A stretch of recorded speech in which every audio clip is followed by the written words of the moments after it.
अध्याय 201। शुभ रात्रि। मैं तुमसे प्यार करता हूँ। निंगक्षी को आते देख लू टिंगशियाओ के चेहरे पर राहत की लहर दौड़ गई। क्या तुम्हारा काम खत्म हो गया? हाँ, लगभग हो गया। निंगक्षी ने सिर हिलाया। छोटे बन को उसकी रजाई में समेटकर वह बिस्तर पर बैठ गई। छोटे बन ने तुरंत अपने छोटे हाथ से वह रंगीन परीक्षा वाली किताब पकड़ ली जिसे वह पहले घृणा से देखता था और उसे निंगक्षी को पढ़ने के लिए दे दी। हमने कल रात जहाँ छोड़ा था वहीं से शुरू करें? निंगक्षी ने पूछा। उसके शरीर से चिपके हुए छोटे से बन ने अच्छे व्यवहार से सिर हिलाया। अच्छा, आज हम विनम्र छोटे खरगोश की कहानी पढ़ेंगे। निंगक्षी ने अपना गला साफ किया और छोटे बन को कहानी सुनानी शुरू की। भीषण गर्मी में चिड़िया और पेड़ चिल्ला रहे थे, बहुत गर्मी है। एक खूबसूरत सा सफेद खरगोश जो फूलों वाली सुंदर स्कर्ट पहने हुए था, गाना गुनगुना रहा था और पुल पर उछल रहा था। वह मशरूम ढूंढने के लिए पुल पार जा रहा था। जब निंगक्षी कहानी पढ़ रही थी, लू टिंगजियाओ उसके बगल में कुर्सी पर अपना सिर रखकर बैठ गया और चुपचाप उसकी कोमल मीठी आवाज सुनने लगा। उन्हें ये समझ में आ गया कि उनका बेटा हर रात सोने से पहले ऐसी बचकानी बातें सुनने पर क्यों जोर देता है। ये कहानी की विषय वस्तु नहीं है, बल्कि यह है कि कहानी को कौन पढ़ता है। कहानी शुरू हुए 5 मिनट भी नहीं हुए थे कि छोटा खरगोश सो गया। आपको परेशान करने के लिए क्षमा करें, लू टिंगजियो ने आभार व्यक्त करते हुए कहा।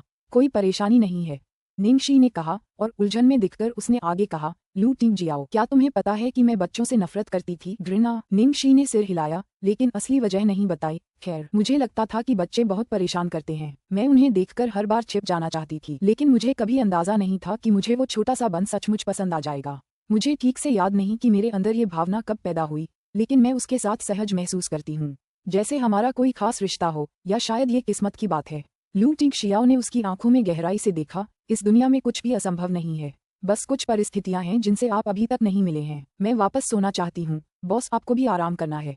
निंगक्षी ने घबराकर जवाब दिया। हाँ, लू टिंगजियाओ ने जवाब दिया। फिर अचानक वह उसकी तरफ झुका। निंगक्षी चौंक गई और अनजाने में छिपने के लिए पीछे हट गई।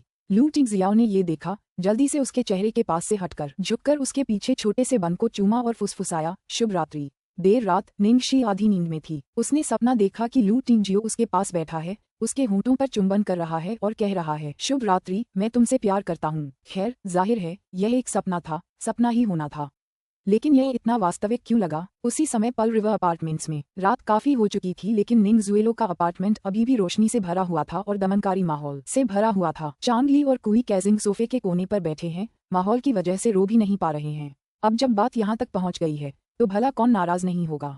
किसने सोचा था कि निंगक्षी के बाहर होने के बाद उसे सबका समर्थन मिलेगा और वह गोल्डन एज एंटरटेनमेंट के साथ जुड़ जाएगी। अगर उसने किसी और कंपनी के साथ करार किया होता तो स्टारलाइट एंटरटेनमेंट के लिए उसे ब्लॉक करना आसान होता, लेकिन वो कंपनी ही तो होनी थी। गोल्डन एज के सामने स्टारलाइट एंटरटेनमेंट का बैन ऑर्डर एक मजाक के अलावा कुछ नहीं था। चांदली निंगजुएलो को दिलासा देना चाहता था और कहना चाहता था कि निंगक्षी की प्रतिष्ठा को देखते हुए स्टारलाइट भी उसे मुसीबत से नहीं निकाल सकती, लेकिन वह ये शब्द नहीं कह सकी। आखिरकार लू टिंगजियाओ भी उसका साथ देने के लिए आगे आया था। अध्याय 202। जीवन भर की लाइनअप। ये यूं ही नहीं कहा जा सकता कि उन्होंने निंगक्षी को कम आंकना तो बहुत नरमी से कहा गया था। कल सुबह 9 बजे गोल्डन एज एंटरटेनमेंट के कॉन्फ्रेंस रूम में पत्रकार ऐसे इंतजार कर रहे होंगे मानो किसी टाइम बम को देख रहे हों। कुछ भी मुमकिन था। स्टारलाइट का सम्मेलन अभी अभी समाप्त हुआ था और गोल्डन एज एंटरटेनमेंट अगले दिन एक बड़ी घोषणा करने वाला था। बहुत से लोगों को इसमें कोई संदेह नहीं था कि यह पूर्व नियोजित था। अभी तक तो पानी भी जनमत को पलट नहीं सका है। ज्यादातर लोग गोल्डन एज एंटरटेनमेंट के कल के सम्मेलन का इंतजार कर रहे थे। अनुमान लगाया गया था कि शहर की प्रमुख मीडिया कंपनियां वहां मौजूद होंगी। कुछ फर्नीचर को मलबे के ढेर में तोड़ देने के बाद निंगजुएलो एक फंसे हुए जानवर की तरह आगे पीछे घूमने लगा। गोल्डन एज एंटरटेनमेंट के संवाददाता का कहना है कि यह सम्मेलन खास तौर पर किस बारे में है? हमारे जासूसों को अभी तक कोई खबर नहीं मिली। चांदली ने सिर हिलाया। हमने हर तरह के तरीके आजमा लिए हैं। निंगक्षी और गोल्डन एज के अधिकारी ही शायद जानते हैं। सभी ने हमें माइक्रोब्लॉग जैसी ही जानकारी दी है। ज्यादा जानकारी पाने का एकमात्र तरीका लू जिंगली से मिलना है। लिन झिझी का क्या उसने निंगक्षी की पोस्ट रीब्लॉग नहीं की? वो तो निंगक्षी की एजेंट है, उसे तो पता ही होगा कि ये कॉन्फ्रेंस किस बारे में है। चांदली ने देखा कि निंगजुएलो अपना धैर्य खोने लगी है तो लाचारी से बोला, जब लिन झिझी अभी भी लेंग मन्यू के साथ थी तब हमने उससे बहुत बेरहमी से लड़ाई की थी और उससे एक भूमिका छीन ली थी। अब जब हम उससे जानकारी चाहते हैं तो वह हमें कैसे देगी? निंगजुएलो गुस्से से भर गया। ये ठीक नहीं है। हम यूं ही बैठे बैठे सुबह का इंतजार तो नहीं करेंगे। चांदली ने सोचा कि वह वापस जाना चाहेगी। बैठने के अलावा उनके पास और कुछ करने को था ही नहीं। निंगजुएलो कॉफी टेबल पर आराम से बैठी अपनी आधी भरी वाइन एक ही घूंट में खत्म कर रही थी। उसकी आंखों में एक बुरी सी चमक थी। वाह, गोल्डन एज एंटरटेनमेंट के साथ करार भी कर लिया तो क्या हुआ? सिर्फ इसलिए कि उसे गोल्डन एज एंटरटेनमेंट का समर्थन हासिल है। उसे लगता है कि वो आराम से बैठ सकती है। कुई कैजिंग जल्दी से दौड़कर अंदर आई और मौके का फायदा उठाते हुए कुछ अच्छी बातें कहीं। हाँ ज़ुएलो, जब तक दाग है, अगर वो तुम्हारे सामने है तो जिंदगी भर सिर नहीं उठा पाएगी। और गोल्डन एज एंटरटेनमेंट के अंदर भी एक अंदरूनी सूत्र है, उससे गलतियां करवाने के हमारे पास ढेरों मौके होंगे, और जब वो ऐसा करेगी तो देर सवेर गोल्डन एज एंटरटेनमेंट उससे ऊब जाएगा। अगली सुबह पल होटल के बॉलरूम में सारा मीडिया तैयार था, आज के सम्मेलन के नायक के आने का इंतजार कर रहा था। मनोरंजन जगत को इतनी बड़ी खबर आए हुए बहुत समय हो गया था। आज कोई भी सामान्य बात सुर्खियां बन सकती थी। पत्रकारों की भीड़ के अलावा इस मामले से जुड़े सभी लोग भी अपने टीवी कंप्यूटर के सामने या तो बैठे थे या फिर इसे लाइव देख रहे थे। ठीक 9 बजे गोल्डन एज एंटरटेनमेंट के सभी लोग अपनी जगह पर बैठ चुके थे। बीच में निंग शी थी, उनके बाईं ओर लिन झिझी और दाईं ओर वकील चेन जिंग। उनके दोनों ओर जनसंपर्क निदेशक लियांग फेक्सिंग और लू जिंगली बैठे थे। इस लाइनअप ने ही घटनास्थल पर मौजूद कई पत्रकारों की जान ले ली थी। हे भगवान, क्या मेरी आंखें मुझे धोखा दे रही हैं? निंग शी की एजेंट असल में लिन झिझी है, तो लेंग मन्यू के रिटायर होने की अफवाह सच है। क्या गोल्डन एज एंटरटेनमेंट ने लिन झिझी को अपना एजेंट बनाने का इंतजाम किया था? इसका क्या मतलब है? क्या लिन झिझी चाहती है कि वह लेंग मन्यू की उत्तराधिकारी बने? निंग शी के दाहिनी ओर वाला आदमी कुछ जाना पहचाना सा लग रहा है। क्या वह बड़ा आर्थिक वकील चेन जिंग नहीं है? लियांग फेक्सिंग ने वास्तव में केवल एक पत्रकार सम्मेलन में भाग लिया था। लियांग फेक्सिंग की किसे परवाह है? जनरल लू जिंगली तो यहाँ है। धिक्कार है। ये लाइनअप, यह वाकई अद्भुत है। ये जीवन भर का सबसे खास लाइनअप है। ठीक है, क्या आपने कभी गोल्डन एज एंटरटेनमेंट को किसी नए कलाकार के लिए इतनी भव्यता से सम्मेलन करते देखा है? अध्याय 203, कहानी उलट गई। बोलने वाले पहले व्यक्ति लू जिंगली थे। सबसे पहले मैं आपको आधिकारिक तौर पर गोल्डन एज एंटरटेनमेंट की नवीनतम सदस्य निंग शी से मिलवाऊंगा। निंग शी सभी मीडिया और कैमरों के सामने खड़ी हुई, झुकी और फिर बैठ गई। फोटोग्राफरों ने एक के बाद एक फ्लैश के साथ तस्वीरें खींचनी शुरू कर दी। आज निंग शी ने काले रंग की पोशाक पहनी हुई थी और साथ में हल्का मेकअप भी किया हुआ था, जो इस औपचारिक अवसर के लिए उपयुक्त था। लू जिंगली ने फिर कहा, अगला, लेंग मन्यू की समस्याओं के बारे में अधिक चिंतित अधिकांश लोगों के लिए मिस लिन झिझी आपके सवालों का जवाब देने के लिए यहाँ हैं। अगर किसी और समय उनके सामने यह विषय रखा जाता तो लेंग मन्यू का विषय जरूर ध्यान का केंद्र बन जाता। हालांकि अब पत्रकार चाहते थे कि यह जल्दी खत्म हो जाए ताकि वे बातचीत के मुख्य विषय पर आ सकें। सौभाग्य से लिन झिझी की शैली हमेशा संक्षिप्त और मधुर रही थी। बस कुछ ही शब्दों में उसने लेंग मन्यू की शादी की खबर और साथ ही अपने भविष्य के काम की व्यवस्था की भी घोषणा कर दी, जहां वह केवल अपने परिवार पर ध्यान केंद्रित करेगी। उसके शब्दों ने सभी की अटकलों को पुख्ता कर दिया कि निंग शी वास्तव में गोल्डन एज एंटरटेनमेंट में शामिल हो रही है और उसे लेंग मन्यू का उत्तराधिकारी बनाया जाएगा। इस समय एक पत्रकार ने पूछा, हम जानना चाहते हैं कि आपने न सिर्फ इतनी भ्रष्ट कलाकार को साइन करने का फैसला क्यों किया, बल्कि उसे लेंग मन्यू का पदभार संभालने देने की योजना क्यों बनाए? क्या आपको आत्मविनाश का डर नहीं है? अन्य पत्रकारों ने भी इस बयान को दोहराया। आत्मविनाशकारी संकेत अच्छे होते हैं, इससे पता चलता है कि पूरी कंपनी खराब है। मुझे संदेह है कि उच्च स्तरीय अधिकारी इसके समर्थन में हैं। गोल्डन एज एंटरटेनमेंट अब यह नहीं बता सकता कि अंत में क्या अच्छा है। लू जिंगली ने चेन जिंग को देखा, अगले बोलने वाले वकील चेन हैं, कृपया चुप रहें। वकील चेन, अभी उन्हें भी हैरानी हुई कि प्रेस कॉन्फ्रेंस में एक वकील साहब क्यों आए हैं। सब लोग उत्सुकता से उनकी तरफ देखने लगे। उन्होंने देखा कि चेन जिंग अपने सामने कंप्यूटर पर क्लिक कर रहा था और सभी ने स्पीकर से दृश्य की आवाज सुनी। निंग शी नहीं, निंग शी ने मुझे रिश्वत नहीं दी। तलवार में बदलाव करने के लिए जिसने मुझे पैसे दिए थे वह कोई और था, लेकिन मुझे नहीं पता कि वह दूसरा व्यक्ति कौन है। मुझे एक गुमनाम ईमेल मिला। ईमेल में दूसरे पक्ष ने मुझे बताया कि क्या करना है, फिर सीधे 1 लाख रुपये जमा कर दिए और काम पूरा होने पर 1 लाख रुपये और जमा कर दिए। आवाज बंद हो गई। कमरा 3 सेकंड के लिए शांत हो गया, फिर दर्शक शोर मचाने लगे। लू जिंगली ने डरावनी नजर से बाहर देखा, कृपया चुप रहो। पत्रकार तुरंत चुप हो गए और चौंक कर देखने लगे। तभी चेन जिंग के पीछे की बड़ी स्क्रीन चमक उठी, जिस पर 2 तस्वीरें दिखाई दी। एक तस्वीर में दिखाया गया कि गुमनाम ईमेल का आईपी एड्रेस असल में पर्ल रिवर अपार्टमेंट्स स्थित निंग ज़ुएलो के पते पर था। दूसरी तस्वीर में दिखाया गया कि गुमनाम अकाउंट असल में निंग ज़ुएलो की सहायक कुई कैजिंग का था। इस बार फिर हंगामा हुआ जिसे दबाया नहीं जा सका। वकील चेन का बयान अभी खत्म नहीं हुआ था। उन्होंने निंग ज़ुएलो की चोट की गंभीरता और डॉक्टर की डायग्नोसिस रिपोर्ट जारी की, जिससे साबित हुआ कि निंग जी ने निंग ज़ुएलो को मारा तो वह तुरंत पीछे हट गई थी, जिससे उसकी चोट बहुत हल्की थी। ये त्वचा संबंधी चोट की श्रेणी में आता था। उसे उसी दिन रिहा किया जा सकता था। हालांकि निंग ज़ुएलो ने कई दिनों तक अस्पताल में रहने का फैसला किया और हर बार जब वह पत्रकारों के सामने आती तो जानबूझकर सहानुभूति बटोरने की कोशिश में दावा करती कि उसे गंभीर चोट लगी है और बहुत ज्यादा खून बहने के कारण वह कमजोर हो गई है। साक्ष्य जारी होने के बाद चेन जिंग ने एक वकील का पत्र प्रस्तुत किया, जिसमें कहा गया था कि निंग शी निंग ज़ुएलो के खिलाफ फंसाए जाने, मानहानि और बदनामी का औपचारिक दावा दायर कर रही है। अध्याय 204, बेशक हमारा एक खास रिश्ता है। लू जिंगली, जो लोगों को जानकारी के साथ अनुमान लगाने के लिए छोड़ देना पसंद करता था, की तुलना में चेन जिंग की तेज और कुशल चालों ने 3 मिनट में ही सब कुछ अपने कब्जे में कर लिया। एक के बाद एक बम गिराने की उसकी रणनीति ने लोगों को भ्रमित कर दिया। लियांग फेक्सिंग को एहसास हुआ कि उन्हें कुछ कहने की जरूरत नहीं है। उन्होंने माइक्रोफोन पकड़ा और कहा, ठीक है, अब हम प्रश्नोत्तर सत्र के लिए पैनल खोल रहे हैं। बेझिझक कुछ भी पूछ सकते हैं। रिपोर्टर, उनके विचार सूत की गेंद की तरह थे। कहानी बहुत तेजी से पलट गई, मानो कोई बवंडर आ गया हो। उन्हें समझ ही नहीं आ रहा था कि क्या पूछें, लेकिन किसी ने यह नहीं सोचा था कि झांग कियांग को रिश्वत देने वाली निंग जुएलो खुद थी। ये सब उसी ने रचा था, उसी ने निर्देशित किया था और उसी ने अभिनय भी किया था। आजकल ये स्वयंभू न्याय पत्रकार जो निंग शी के दोस्तों की इतनी उत्साहपूर्वक निंदा कर रहे थे, क्या वे सिर्फ खिलौने थे जिनसे निंग जुएलो खेला करती थी? इस तथ्य को स्वीकार करना अत्यंत कठिन था, लेकिन जब सबूत उनके सामने थे तो वे इस पर विश्वास करने से कैसे इनकार कर सकते थे? काफी देर बाद भीड़ में एक कमजोर हाथ उठा। लियांग फेक्सिंग ने संकेत दिया कि वह बोल सकता है। रिपोर्टर ने हाथ उठाकर चेन जिंग की ओर देखते हुए कहा, मैं वकील साहब से पूछना चाहता हूं कि आपको सबूत किस माध्यम से मिले? क्या आप कानूनी तौर पर सबूतों की प्रामाणिकता साबित कर सकते हैं? चेन जिंग ने चुपचाप पत्रकारों पर नजर दौड़ाई, फिर जवाब दिया, मैं यहाँ हूँ।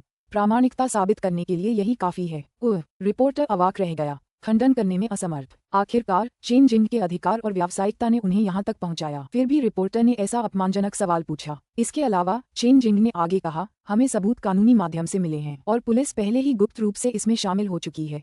चेन जिंग के चेहरे का रंग नहीं बदला। इस निष्पक्ष और निस्वार्थ चेहरे को देखकर पत्रकारों ने सबूतों की वैधता और प्रामाणिकता पर संदेह न करते हुए सिर हिलाया। बगल में निंग शी शर्मिंदगी से अपने बालों से खेल रही थी। वह वकील चेन की बहुत तारीफ करती थी, लेकिन उसे अपनी अंतरात्मा की आवाज सुनाई दे रही थी। समझ रहे हो, कानूनी तौर पर क्या? यातना देकर कबूलनामा लिया गया और लू टिंगजियाओ ने हैकिंग शुरू कर दी। कोई आश्चर्य नहीं कि जब उसने पहली बार चेन जिंग को देखा तो उसे एक अजीब सा एहसास हुआ।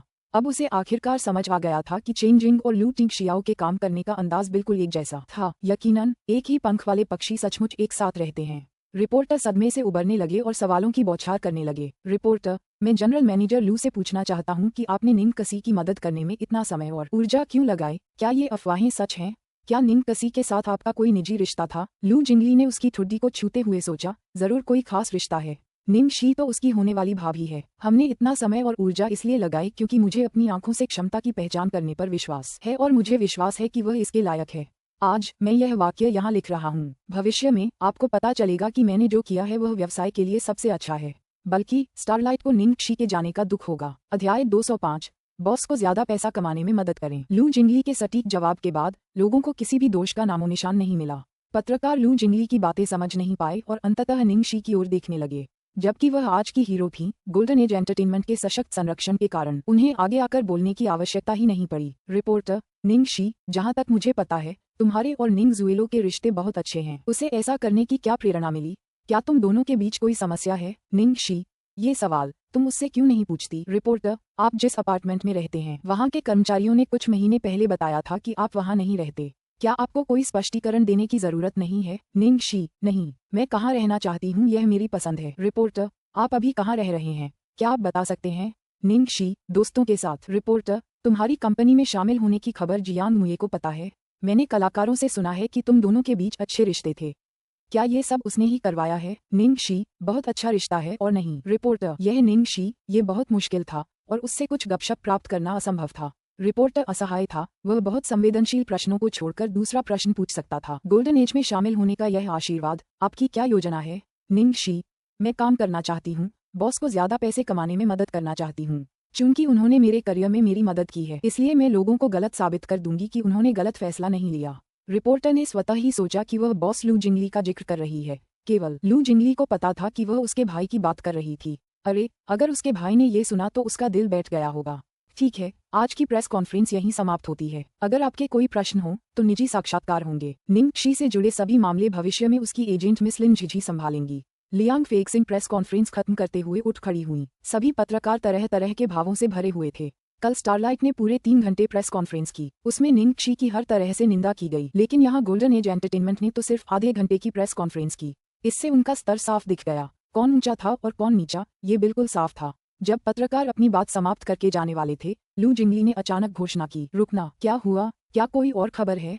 पत्रकारों ने उत्साह से भरे चेहरे से इधर उधर देखा। लू जिंगली ने हमेशा की तरह मुस्कुराते हुए उन्हें विनम्रतापूर्वक याद दिलाया, मुझे मत बताना कि तुम भूल गए। क्या भूल गए? रिपोर्टर एक दूसरे को देखकर हैरान रह गए। लू जिंगली हंसने लगा, लेकिन उसकी आंखों में खुशी का जरा भी नामोनिशान नहीं था। निंग शी को तुम सबने इतने दिनों तक बेवजह डांटा, तुम लोगों ने बार बार बेवजह आरोप लगाए और अभी तक कुछ नहीं कहा। क्या तुम कह रही हो कि सब कुछ बीती बात हो गई? जब पत्रकारों ने ये सुना तो उनके चेहरे पर शर्मिंदगी छा गई। अचानक वे निंग जी से माफी मांगने की होड़ में लग गए, जबकि उनके मन में निंग जुएलो के लिए नफरत थी। उस पल निंग शी ने आश्चर्य से अपनी भौहें उठाईं। मुझे तो लगा था कि वह मजाकिया है, लेकिन ये छोटा राजकुमार बहुत गंभीर हो सकता है और लोगों को डराने में माहिर है। हालांकि लू जिंगली तुरंत अपने प्रोटोटाइप में वापस आ गया। उसका चेहरा उत्साहित भाव से भरा हुआ था। छोटी शीशी, मेरी प्यारी, तुम घर पर ही खाना बनाओगी? मैं सब्जियां धोऊंगी और किराने का सामान खरीदूंगी, लेकिन खाना बनाने की जिम्मेदारी तुम्हारी होगी। निंग शी पूरी तरह से ठीक हो गई और उसने सोचा कि वह सचमुच उसे लात मारकर स्वर्ग भेजना चाहती है। आखिर में क्या उसे समझ नहीं आता कि उसकी बातें गलतफहमी का कारण कैसे बन सकती हैं? अध्याय 206 सत्यवादी। लिंग फेगसिंग हैरान रह गया। उसका कप पहले ही भर चुका था और जमीन पर बिखर गया था। आखिरकार उसे समझ आ गया। कोई आश्चर्य नहीं कि बिग बॉस लू ने उसे आधी रात को निंग शी का मामला संभालने के लिए बुलाया था। लू जिंगली और निंग शी के बीच आखिर रिश्ता क्या था? निंग शी लू जिंगली को घूर रही थी। उसका चेहरा हंसी और शर्मिंदगी के बीच फंसा हुआ था। अभी बहुत जल्दी है, इसलिए शायद आज रात नहीं। मुझे दोस्तों के साथ थोड़ा काम है, तो चलो किसी और दिन का कार्यक्रम तय करते हैं। लियांग फेगसिंग, लिन झिझी और चेन जिन के चेहरे पर भाव देखकर वह जल्दी से समझाने लगी।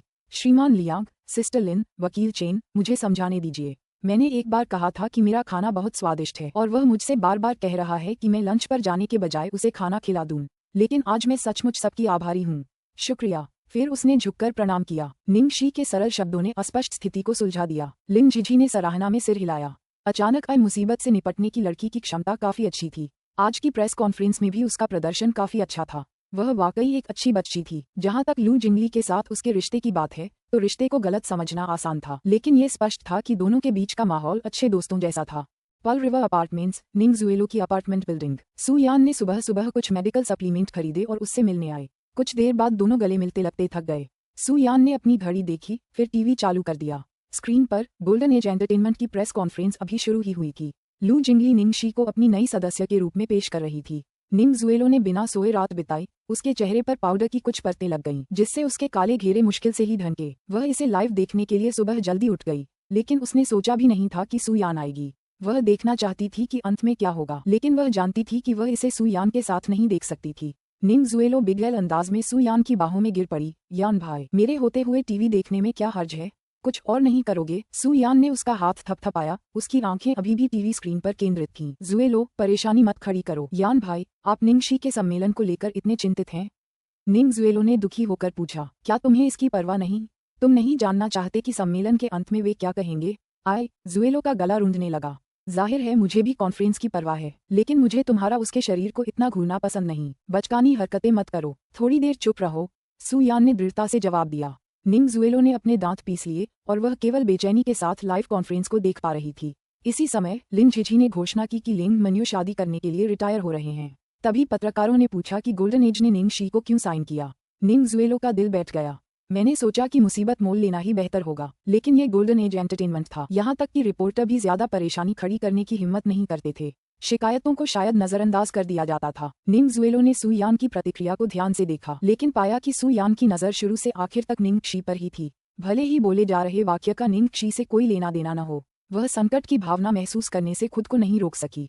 इसी समय वकील ने माउस क्लिक किया। तभी टीवी पर एक जानी पहचानी आवाज आई। ये झांग की आंख की आवाज है। निंग जुएलो को लगा जैसे उसका दिल तेजी से धड़कने लगा है। उसने जल्दी से खुद को दिलासा दिया, अगर झांग की आंख से बयान दिलवा भी दिया जाए तो भी किसी को पता नहीं चलेगा कि इसके पीछे वही है। हालांकि अगले ही पल कदम दर कदम उसकी किस्मत बिखर गई। अध्याय 207 क्या मैं आप पर भरोसा करना जारी रख सकता हूँ? निंग जुएलो ने महसूस किया कि रिमोट कंट्रोल उसके हाथ से छूटकर जमीन पर गिर गया। उसका पूरा चेहरा खून से लथपथ था और एक भयानक भाव में बदल गया था। उसने सोचा था कि निंग कसी के दावे गंभीर नहीं होंगे, लेकिन उसने कभी नहीं सोचा था कि उसके पास इतने महत्वपूर्ण सबूत हैं जो पूरी कहानी को पलट देंगे। क्या गुमनाम ईमेल भेजने वाली महिला दोहरा चरित्र रखती है? पहले उसने 80 लाख का ब्लैकमेल किया, फिर पलटकर गोल्डन एज एंटरटेनमेंट को सबूत बेच दिए। टीवी पर रिपोर्टर निंग शी से पूछ रहा है, जहां तक मुझे पता है आपके और निंग जुएलो के रिश्ते बहुत अच्छे हैं। ऐसा करने के पीछे उसकी क्या प्रेरणा है? क्या कोई समस्या है? निंग जुएलो ने उंगलियां हिलाईं, जल्दी से टीवी बंद किया और रिमोट कंट्रोल दूर फेंक दिया। फिर वह सू यान से लिपट गई। यान भाई, जरा मेरी बात सुनो, मुझे समझाओ। सू यान को गले लगाने के बाद उसने पाया कि उसका पूरा शरीर कांप रहा था। उसकी कसकर बंद मुट्ठी चरमराहट की आवाज निकाल रही थी। उसका आमतौर पर सौम्य और शांत चेहरा बेहद बदसूरत भाव बना रहा था। उसने उसे कभी इतना भयानक नहीं देखा था। निंग ज़ुएलो, जिसका दिल बहुत घबराया हुआ था, खुद को रोक नहीं पाई और सू यान को और भी कसकर पकड़ लिया, समझाने के लिए उत्सुक थी। यान भाई, यह मैं नहीं थी, यह मैं नहीं थी, मुझे सच में नहीं पता। मुझे नहीं पता कि कुई कैजिंग ने ऐसा क्यों किया। क्या यह इसलिए है क्योंकि मैं कभी कभार उसे डांट देती हूँ जब मेरा मूड खराब होता है, इसलिए वह मुझसे नफरत करती है और मुझे चोट पहुँचाने की कोशिश करती है? सू यान ने उसे बिना हिले डुले पकड़े रहने दिया। उसका स्वर भावशून्य था। अगर कुई कैजिंग सिर्फ तुम्हें नुकसान पहुंचाना चाहती है तो उसने झांक की आंख को निंग क्षी को फंसाने की इजाजत क्यों दी? इसमें उसका क्या फायदा? निंग ज़ुएलो का चेहरा सख्त हो गया और फिर तुरंत एक मौका पाकर उसने आगे कहा, वह जरूर मुझे बलि का बकरा बनाने की कोशिश कर रही है। वह हमेशा मेरे साथ रही है और जानती है कि निजी तौर पर निंग क्षी के साथ मेरे रिश्ते बहुत खराब हैं। मेरे अस्पताल में होने के बावजूद अगर उसने निंग क्षी को फंसाने का फैसला किया तो मुझे कोई शक नहीं होगा, भले ही यह कारण संभव न हो। लेकिन आपकी चोटों का क्या हुआ? सू यान ने पूछना जारी रखा। शुरू में मुझे लगा कि मैं ठीक हूँ और मेरे माता पिता मेरे लिए इतने चिंतित थे कि मैं कुछ समय तक अस्पताल में रही। उसने कहा, भाई तुम्हें पता है उस समय मैं शारीरिक और मानसिक रूप से बहुत थकी हुई थी। मेरा शरीर हर दिन बहुत असहज रहता था। वे मुझे इस तरह बदनाम कैसे कर सकते हैं? सू यान इतना हैरान था कि उसका चेहरा सुन्न हो गया, जिससे निंग ज़ुएलो को गहरा दर्द महसूस हुआ। ज़ुएलो, मैं तुम पर भरोसा कैसे कर सकता हूँ? निंग ज़ुएलो ने रोते हुए, अपने चेहरे पर आंसुओं की धारा बहाते हुए, उसका हाथ कसकर पकड़ लिया। उसकी आंखों में ऐसे देख रही थी जैसे वही उसका रक्षक हो। यान भाई, आपको मुझ पर विश्वास करना ही होगा। मुझे विश्वास है कि मैं अच्छी हूँ। अब हर कोई मुझ पर आरोप लगा रहा है और मुझ पर शक कर रहा है।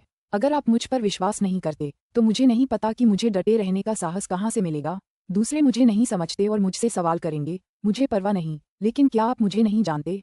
क्या आपको लगता है कि मैं ऐसा कुछ करूंगी? यान भाई, मैं आपसे विनती करती हूँ, आप मुझे छोड़कर न जाएं। सू यान सुस्त दिख रही थी, मानो वह मदहोशी में हो, और उसने कोई जवाब नहीं दिया। निंग ज़ुएलो उसे घबराहट से घूर रहा था। काफी देर बाद सू यान ने आखिरकार गहरी सांस ली और फिर अपनी बाहें गिराकर लड़खड़ाती हुई उठी और दरवाजे की ओर चल पड़ी। निंग ज़ुएलो घबराहट में उठकर उसके पीछे गया। यान भाई, आप कहाँ जा रहे हैं? मेरे पीछे मत आना, मुझे सोचना है। धमाक! सू यान दरवाजा जोर से पटकते हुए चला गया। घर में निंग ज़ुएलो जमीन पर गिर जाता है। जल्दी से उसने फोन कॉल चांग ली का फोन उठाया। अध्याय 208। मैं कब बदला? सू यान लड़खड़ाते हुए सीढ़ियों से उतरकर अपनी कार में बैठ गया और भीड़-भाड़ वाली सड़कों पर बिना किसी उद्देश्य के गाड़ी चलाता रहा। उनके विचार थे, उस दिन निंग शी ने अपने जख्मों को सहलाते हुए उससे मदद की गुहार लगाई, लेकिन वह रूखा था और उस पर जो कुछ हुआ था उसके बारे में अपनी ही धारणाएं थोपने की कोशिश कर रहा था। अस्पताल में बिताए उस दिन से भरा हुआ, जब उसे निंग अंकल और निंग आंटी के आरोपों का सामना करना पड़ा। उसकी स्पष्ट आंखें उदासी से भरी थीं, जो उनके शब्दों के आगे झुकने से जिद कर रही थीं। उस दिन से भरा हुआ जब उन्होंने वे चोट पहुंचाने वाले शब्द और आरोप कहे थे। उस घटना के बाद वह तुरंत निंग ज़ुएलो के पास खड़ा हो गया और उसकी व्याख्या सुनने के बारे में कभी नहीं सोचा। यहाँ तक कि जब उनका ब्रेकअप हो गया और वह उसकी बहन से शादी करना चाहता था, तब भी उसकी रक्षा करने के बजाय वह हमेशा उसे चोट पहुंचाने वाली चीजें करता रहा।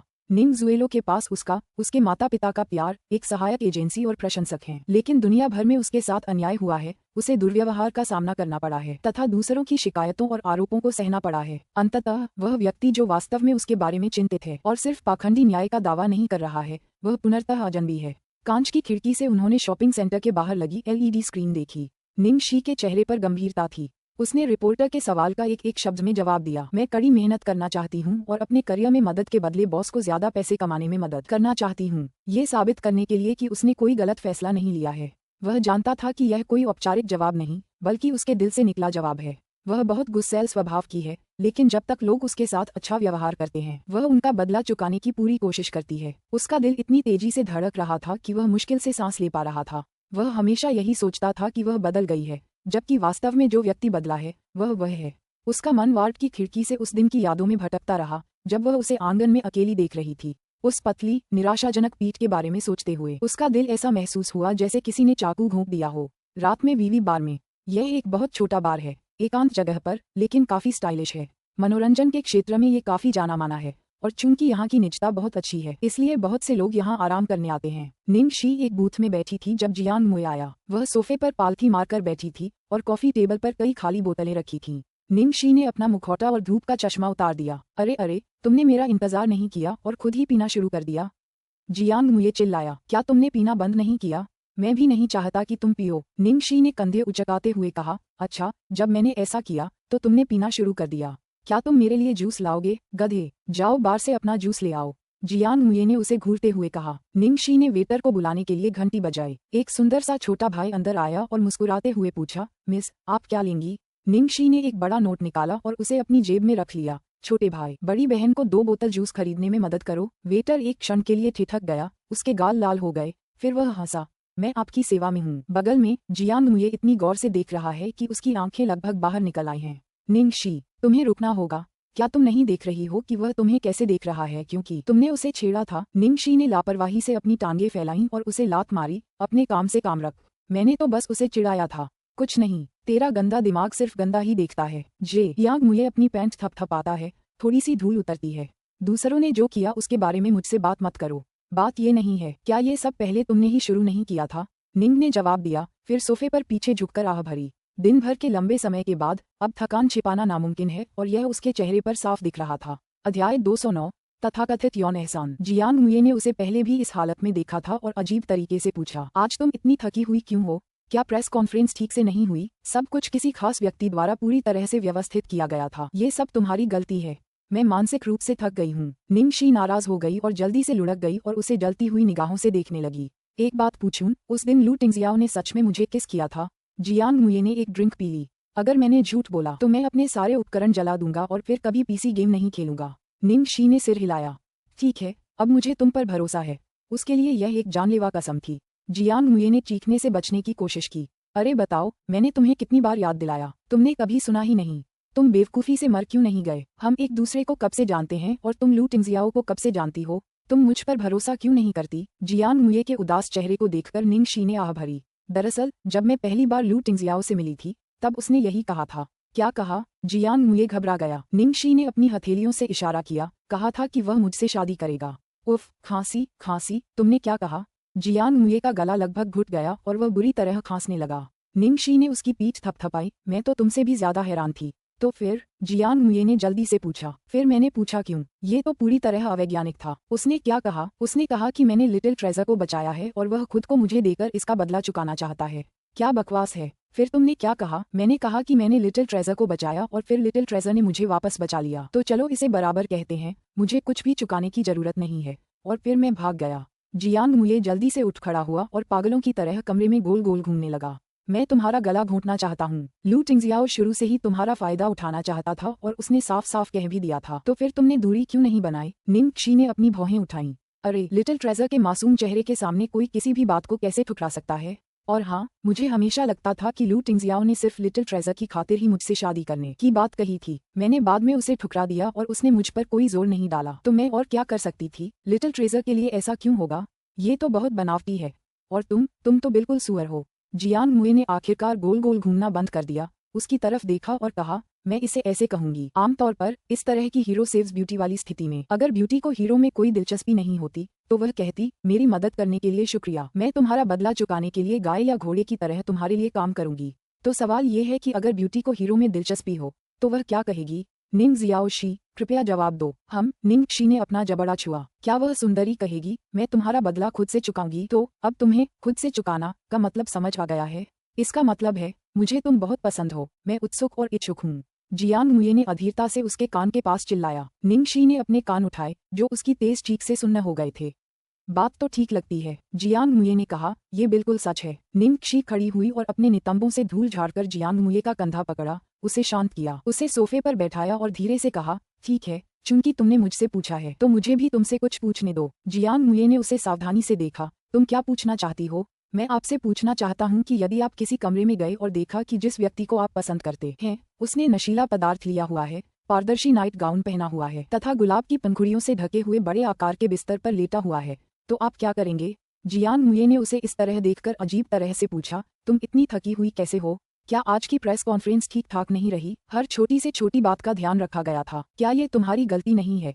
निंगशी ने चिढ़कर जवाब दिया, फिर उसकी आंखों में घूरते हुए उठ बैठी। मैं तुमसे पूछना चाहती हूँ कि क्या उस दिन लू टिंगजियो ने सचमुच मुझे चूमा था? जियांग मुये ने अपनी शराब के प्याले से घूंट लिया। अगर मैं तुमसे झूठ बोलूंगा तो मैं अपने सारे गेम सिस्टम जला दूंगा। आज रात के बाद मैं वीडियो गेम नहीं खेलूंगा। निंगशी ने सिर हिलाया। ठीक है, मुझे तुम पर विश्वास है। यह एक गंभीर शपथ थी। जियांग मुये खुद को कोसने से रोक नहीं पाया। तुम्हारे पास मेरा नंबर है। मैंने तुम्हें कितनी बार अपना मेल खोलने के लिए कहा, तुमने सुना ही नहीं। वो बस तुम्हारे साथ खेल रहा है। तुम लू टिंगजियाओ को कब से जानती हो और मुझे कब से जानती हो, फिर भी तुमने मुझ पर विश्वास नहीं किया। जियांग मुये घायल दिख रहे हैं, निंगशी ने आह भरते हुए कहा। दरअसल जब मैं पहली बार लू टिंगजियो से मिली थी तब उसने मुझे कुछ बताया था। क्या? जियांग मुये ने तनाव भरे भाव से पूछा। निंगशी ने जवाब दिया, उसने मुझसे शादी करने के लिए कहा। पफ, खांसी खांसी खांसी। तुमने क्या कहा? जियांग मुये शराब के नशे में लगभग दम घुटने से मर गया। निंगशी ने जोर से उसकी पीठ थपथपाई। मैं तो तुमसे भी ज्यादा हैरान थी। और फिर? जियांग मुये ने जल्दी से पूछा। फिर मैंने स्वाभाविक रूप से उससे पूछा कि वह मुझसे शादी क्यों करना चाहता है। ये तो बिल्कुल अवैज्ञानिक था। उसने क्या कहा? उसने कहा कि चूंकि मैंने लिटिल ट्रेजर को बचाया है इसलिए वह मुझे अपने शरीर से भुगतान करेगा। तुम झूठ बोल रहे हो। तुम्हारा जवाब क्या था? मैंने कहा कि भले ही मैंने लिटिल ट्रेजर को बचाया उसने भी मुझे बचाया, इसलिए बराबरी का खेल है। रिपोर्ट करने या पैसे चुकाने की कोई जरूरत नहीं थी। फिर मैं भाग गया। जियांग मुये खड़ा हुआ और 1 दर्जन बार आगे पीछे घूमा। मैं सचमुच तुम्हारा गला घोंटना चाहता हूँ। तुम्हें लू टिंगशियाओ के इरादों के बारे में शुरू से ही पता था और फिर भी तुम छिप नहीं पाए। निंगशी ने बस एक भौं उठाई। अरे, लिटिल ट्रेजर मुझ पर एहसान के लिए निर्भर है। वैसे मैं हमेशा यही सोचती थी कि लिटिल ट्रेजर की वजह से ही लू टिंगजियो मुझसे शादी करना चाहता था। जब मैंने मना कर दिया तो उसने इस मामले पर जोर नहीं दिया। तो फिर समस्या क्या है? लिटिल ट्रेजर की परवाह किसे है? ये तो सरासर पाखंड है। और तुम तो सूअर हो। जियांग मुये ने आखिरकार टहलना बंद कर दिया और उसे घूरने लगा। मान लीजिए किसी खास परिस्थिति में कोई हीरो लड़की को बचा ले। अगर लड़की बोरिंग है तो वो हीरो को उसे बचाने के लिए शुक्रिया जरूर अदा करेगी और उसके बदले में कुछ एहसान करने को भी तैयार है, लेकिन हीरो को कोई दिलचस्पी नहीं होगी। अगर लड़की दिलचस्प है तो वो क्या कहेगी? सच में निंगशी, क्या जवाब है? निंगशी ने सोचते हुए उसकी ठुड्डी को छुआ। ठीक है, शायद वह कहेगी कि वह उसे अपने शरीर से बदला देने को तैयार है। तो अब तुम्हें पता चला कि एहसान का क्या मतलब होता है ना? तुम्हारे लिए तुम मेहनत कर रही हो लेकिन उसे तुम आकर्षक और दिलचस्प लगती हो। जियांग मुये ने उसके कान में चिल्लाकर कहा। निंगशी, जिसके कान चिल्लाने से सुन्न हो गए थे, ने धीरे से उत्तर दिया। जब आप इसे इस तरह से कहते हैं तो ये समझ में आता है। जियांग मुये, ये सच है। निंगशी जल्दी से उठी और जियांग मुये का कंधा पकड़कर उसे सोफे पर शांति से बैठने पर मजबूर कर दिया। चूंकि तुमने मुझसे पूछा है तो मेरा भी तुमसे एक सवाल है। जियांग मुये ने उसे सतर्कता से देखा और पूछा, तुम क्या पूछना चाहती हो? यदि आप एक कमरे में जाते हैं और आप उस लड़की को देखते हैं जिसे आप पसंद करते हैं, वह कामोद्दीपक औषधि का उपयोग कर रही है, पारदर्शी अधोवस्त्र पहने हुए है, लाल गुलाब की पंखुड़ियों से ढके किंग साइज बिस्तर पर लेटी हुई है, तो आप क्या करेंगे? अध्याय 210। मैं उसके द्वारा परीक्षा में पड़ा हूँ। जियांग मुये 3 सेकंड के लिए स्तब्ध रह गया और उसके कान जलने लगे। उसने उसे धक्का देकर दूर धकेल दिया। निंगशियाओशी, तुम्हारा दिमाग कितना गंदा है। भाड़ में जाओ। इतना मासूम बनने का नाटक करना बंद करो और गंभीरता से अपनी बड़ी माँ के सवाल का जवाब दो। तुमने ऐसा कुछ क्यों पूछा? जियांग मुये ने उसकी नजरों से बचने की कोशिश की। वह नहीं चाहता था कि उसे पता चले कि उसने जो कुछ कहा था वह बहुत स्पष्ट था और उसके मन में बस यही भावना थी कि पहले तुम मुझे जवाब दो। निंगशी ने उसे झट से कहा। जियांग मुये ने काफी देर तक हिचकिचाहट के बाद अंततः धुंधली आवाज में कहा, बेशक मैं इसके साथ चलूंगी। सभी सामान्य पुरुष ऐसा करेंगे, ठीक है, बशर्ते कि वह पुरुष उसे शुरू से पसंद न करता हो। निंगशी ने आधी मुस्कान के साथ उसकी ओर देखा। उसे अपना अपेक्षित उत्तर मिल गया था। तुम मुझे ऐसे क्यों देख रही हो? क्या मैं गलत हूँ? जियांग मुये को उसके हाव भाव से असहजता महसूस हुई। आप ठीक कह रहे हैं। अब क्या आप मुझे बता सकते हैं कि आपने मुझसे ऐसा क्यों पूछा? निंगशी ने अपना जबड़ा हाथ पर टिका लिया और बेसुध होकर बोली, क्या तुम जानते हो कि लू टिंगजियाओ ने इस स्थिति का सामना करने पर क्या किया था? जियांग मुये के हाव भाव तुरंत बदल गए। लू टिंगजियाओ को ये स्थिति कब मिली? तुम्हारा क्या मतलब है? निंगशी ने संक्षेप में कारण और प्रभाव समझाया। फिर झू जियांगचिंग ने मुझे बांध दिया और लू टिंगजियाओ के बिस्तर पर छोड़ दिया। लू टिंगजियाओ ने क्या किया?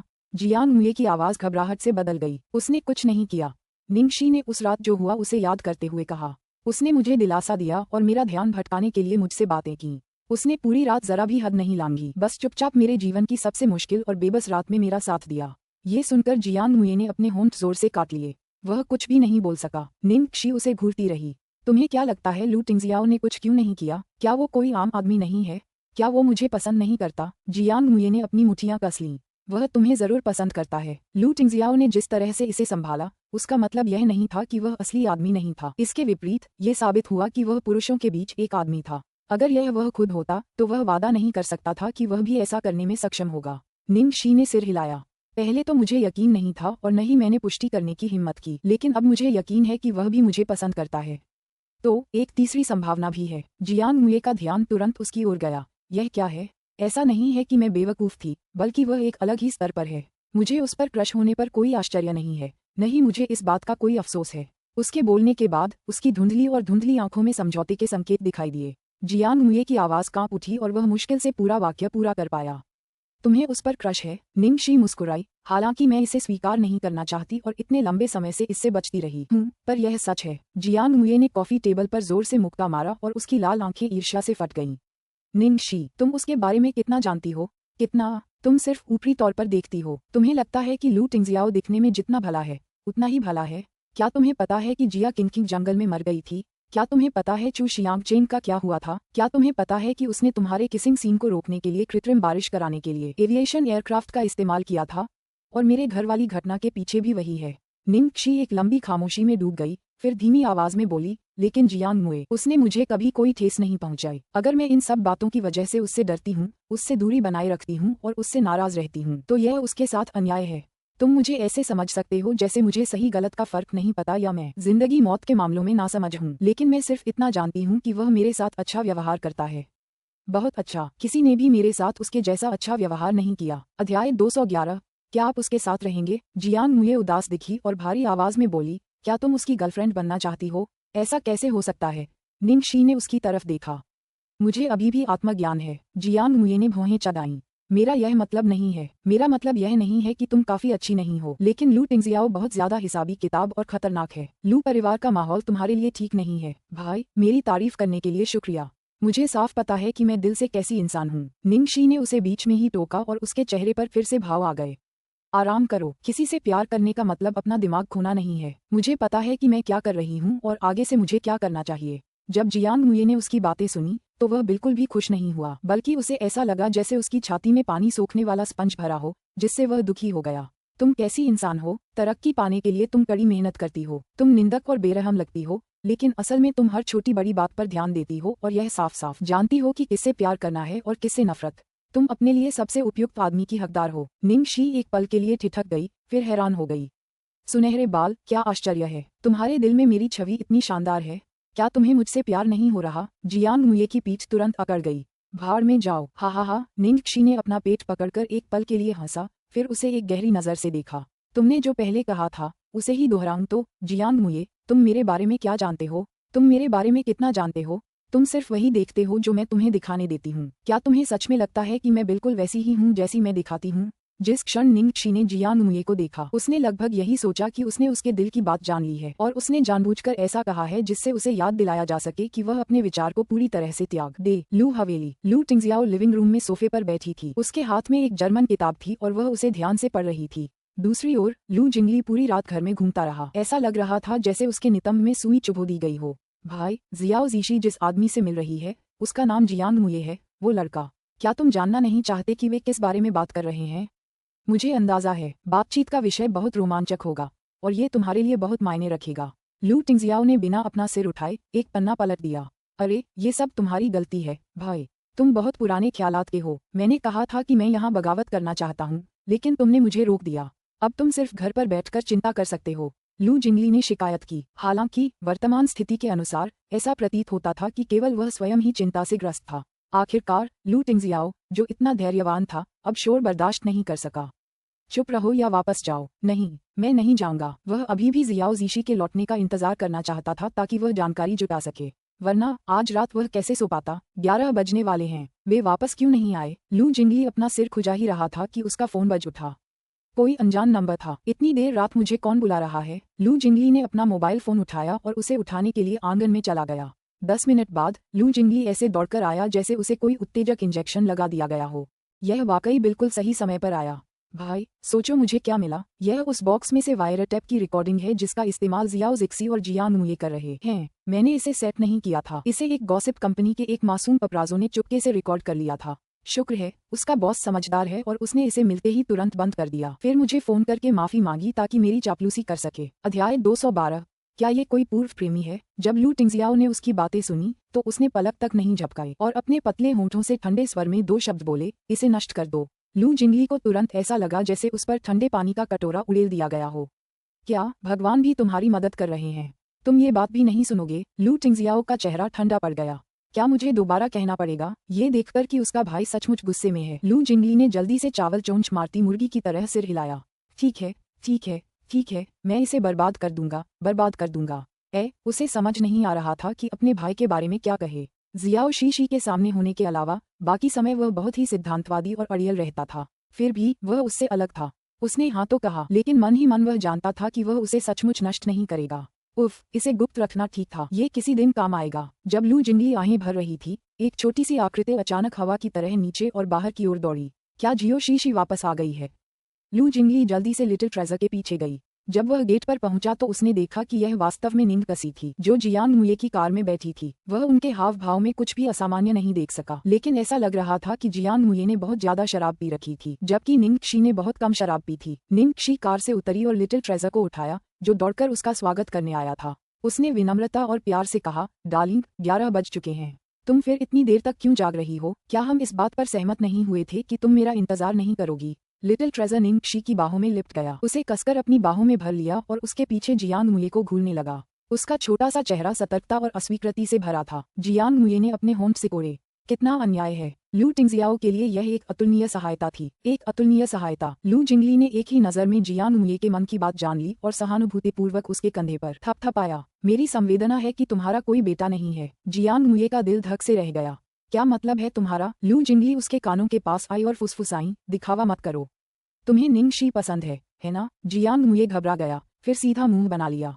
दूसरे अंकल, क्या आप मजाक कर रहे हैं? मैं उसे कैसे पसंद कर सकता हूँ? लू जिंगली ने चिंतनशील भाव से उसकी थोड़ी को छुआ। अजीब था, सच में अजीब। आखिर उनके बीच क्या हुआ था? साफ था कि जियांग मुये वो लड़का उसे पसंद करता था, पर वो अब भी मानने को तैयार नहीं था। निंग शी लिटिल ट्रेजर को गोद में लेकर अंदर जाने ही वाली थी कि तभी उसके बैग में रखा फोन बज उठा। उसने लापरवाही से उत्तर कुंजी दबा दी। हेलो, ये कौन है? नमस्ते, क्या यह मिस निंग शी हैं? आपके बॉयफ्रेंड का कार एक्सीडेंट हो गया है और अभी अस्पताल में उसका इलाज चल रहा है। कृपया तुरंत आइए। निंग शी हैरान दिखी। क्या? मेरा बॉयफ्रेंड? तुरंत ही। लू जिंगली, जियांग मुये, लू टिंगजियाओ और यहाँ तक कि लिटिल ट्रेजर सभी ने अपनी नजरें निंग शी पर केंद्रित कर दी। निंग शी शर्मिंदगी से खांसते हुए बोली, क्या तुम गलत नहीं हो? मेरा कोई बॉयफ्रेंड नहीं है, लेकिन मरीज ने बेहोश होने से पहले जो नंबर छोड़ा था वह आपका था। आपको जल्दी आना चाहिए। हमारे अस्पताल का पता है। इसके बाद फोन पर मौजूद व्यक्ति ने जल्दी में फोन काट दिया। निंग शी अपना फोन पकड़े हुए घबराई हुई सी खड़ी हो गई। हे भगवान, आखिर ये कौन है? जियांग मुये अपनी कार से टिककर खड़ा हो गया और उसे तिरछी नजरों से देखते हुए गुनगुनाया, वो तुम्हारा एक एक्स बॉयफ्रेंड है ना? एक एक्सीडेंट में मरते मरते बचा था, तब उसने तुम्हारा नंबर छोड़ दिया था। वो सच में तुम्हारे लिए बेताब है। निंग शी ने उसे लात मारी। व्यंग्य कम करो। तो फिर जियाओ शीशी, क्या तुम जाओगी? लू जिंगली की आंखें चमक रही थीं। हालांकि वह उससे पूछ रहा था, लेकिन उसके हाव भाव से लग रहा था कि उसे पूरी उम्मीद है कि वह जाएगी। अध्याय 213। मैंने लू जिंगली को चुना। निंग शी ने दर्द से अपनी भौंहों के बीच की त्वचा को भींच लिया। इंसान की जान किसी भी चीज से ज्यादा कीमती है। मुझे यहाँ से जाना चाहिए। अगर वो कोई मेरा जानने वाला हो तो क्या होगा? लेकिन लिटिल ट्रेजर का क्या करूं? इससे पहले कि वह आगे कुछ कह पाती, लिटिल ट्रेजर ने अपनी बाहें उसकी गर्दन के चारों ओर कसकर डाल दी, मानो उसे वापस आते देखकर वह उससे कभी अलग नहीं होगा। लिटिल ट्रेजर किसी भी हालत में जाने नहीं देगा, इसलिए निंग शी को उसके साथ जाना होगा। लिटिल ट्रेजर उसका पीछा करना चाहता था, इसलिए लू टिंगजियाओ को निश्चित रूप से उनके साथ शामिल होना था, और लू जिंगली ने सक्रिय रूप से उन्हें गाड़ी चलाने के लिए स्वेच्छा से आगे आए। जियांग मुये ने देखा कि लू परिवार के तीनों लोग बेशर्मी से जाने के लिए तैयार थे, इसलिए वह भी कार में बैठ गया। अंतिम परिणाम ये हुआ कि सभी लोग उसके साथ चले गए। निंग शी अवाक रह गई। अस्पताल में कई एम्बुलेंस दरवाजे पर खड़ी थीं, पैरामेडिक्स इधर उधर भाग रहे थे और स्ट्रेचर खून से लथपथ मरीजों से भरे हुए थे, मानो कोई बड़ी यातायात दुर्घटना हुई हो। निंग शी ने लिटिल ट्रेजर की आंखों पर हाथ रखा ताकि वो ये खूनी चीजें न देख सके, और उसे धीरे से पुचकारते हुए बोली, डार्लिंग, अस्पताल में बहुत गंदगी हो गई है। क्या तुम कार में मेरा इंतजार करोगे? लिटिल ट्रेजर ने उसकी कमर पकड़ ली। उसका छोटा सा सिर ऐसे झुका हुआ था मानो उसे छोड़ दिया गया हो। उसे इतनी नींद आ रही थी कि वह ऊँघने लगा, लेकिन फिर भी उसने सोने से इनकार कर दिया। निंग शी झुकी और उसके नन्हे से चेहरे को चूम लिया। छोटे खजाने, मेरी बात सुनो, मैं बहुत जल्द वापस आऊंगी। लिटिल ट्रेजर, जिसे चूमा गया था, थोड़ा संभला और सिर हिलाया। तो फिर मैं जा रही हूँ। निंग शी ने उन सबसे कहा। लू टिंगजियाओ, मैं तुम्हारे साथ चलूंगा। जियांग मुये, मैं भी जाना चाहता हूँ। दोनों ने लगभग एक साथ बात की। निंग कसी, तुम्हारा अकेले जाना असुरक्षित है। लू टिंगजियाओ ने भौहें चढ़ाईं। जियांग मुये ने नाक सिकोड़ते हुए कहा, मैं तो बस ये देखना चाहता हूँ कि वह कौन है। निंग शी का सिर दुख रहा था। उसने लू टिंगजियाओ को देखा और फिर जियांग मुये को देखा। आखिरकार उसकी नजर लू जिंगली पर पड़ी। लू जिंगली ने मासूमियत से पलकें झपकाईं। उसकी भाभी उसे क्यों देख रही थी? आखिरकार निंग शी बोली, मुझे अंदर की स्थिति समझ नहीं आ रही है। मेरा अकेले जाना बिल्कुल ठीक नहीं है, इसलिए दूसरे युवा गुरु, कृपया मेरे साथ आइए। लू टिंगजियाओ, बेहतर होगा कि आप लिटिल ट्रेजर के साथ यहीं रुकें। लू टिंगजियाओ की आंखों में अंधेरा छा गया। ठीक है, जहाँ तक तुम्हारी बात है जियान मुए, इसे बंद करो। क्या तुम्हें नहीं पता कि तुम्हारा चेहरा कितनी आसानी से मुसीबत खड़ी कर देता है? इतनी देर रात अस्पताल भागकर तुम सुर्खियां बटोरना चाहते हो, है ना? जियान मुए गुस्से में दिख रहा था। तुम मुझ पर इतना गुस्सा क्यों हो? लेकिन लू टिंगजियाओ से तुम इतनी धीमी आवाज में बात करते हो क्यों? जाओ जाओ जाओ। जियाओ जीशी, मैं तुम्हारे साथ चलूंगा, मैं तुम्हारे साथ चलूंगा। लू जिंगली खुशी से झूम उठा। वह इतना उत्साहित था कि लगभग वहीं नाचने लगा। खुशी तो अचानक आ गई। यह असल में एक झगड़ा था जिसका फायदा सिर्फ तीसरे पक्ष को हुआ। अस्पताल के आपातकालीन कक्ष में यह एक गड़बड़ थी। निंग शी को उस डॉक्टर को ढूंढने में काफी समय लग गया जिसने उसे पहले बुलाया था। नमस्ते, मैं निंग शी हूँ। वह दोस्त कहाँ है जिसका तुमने पहले जिक्र किया था? तुम निंग शी हो। उसकी सर्जरी हो चुकी है और अब वह वार्ड 307 मंजिल 12 में है। जल्दी से जाकर उसे पहचानो। उसके पास अपनी पहचान साबित करने के लिए कुछ भी नहीं है।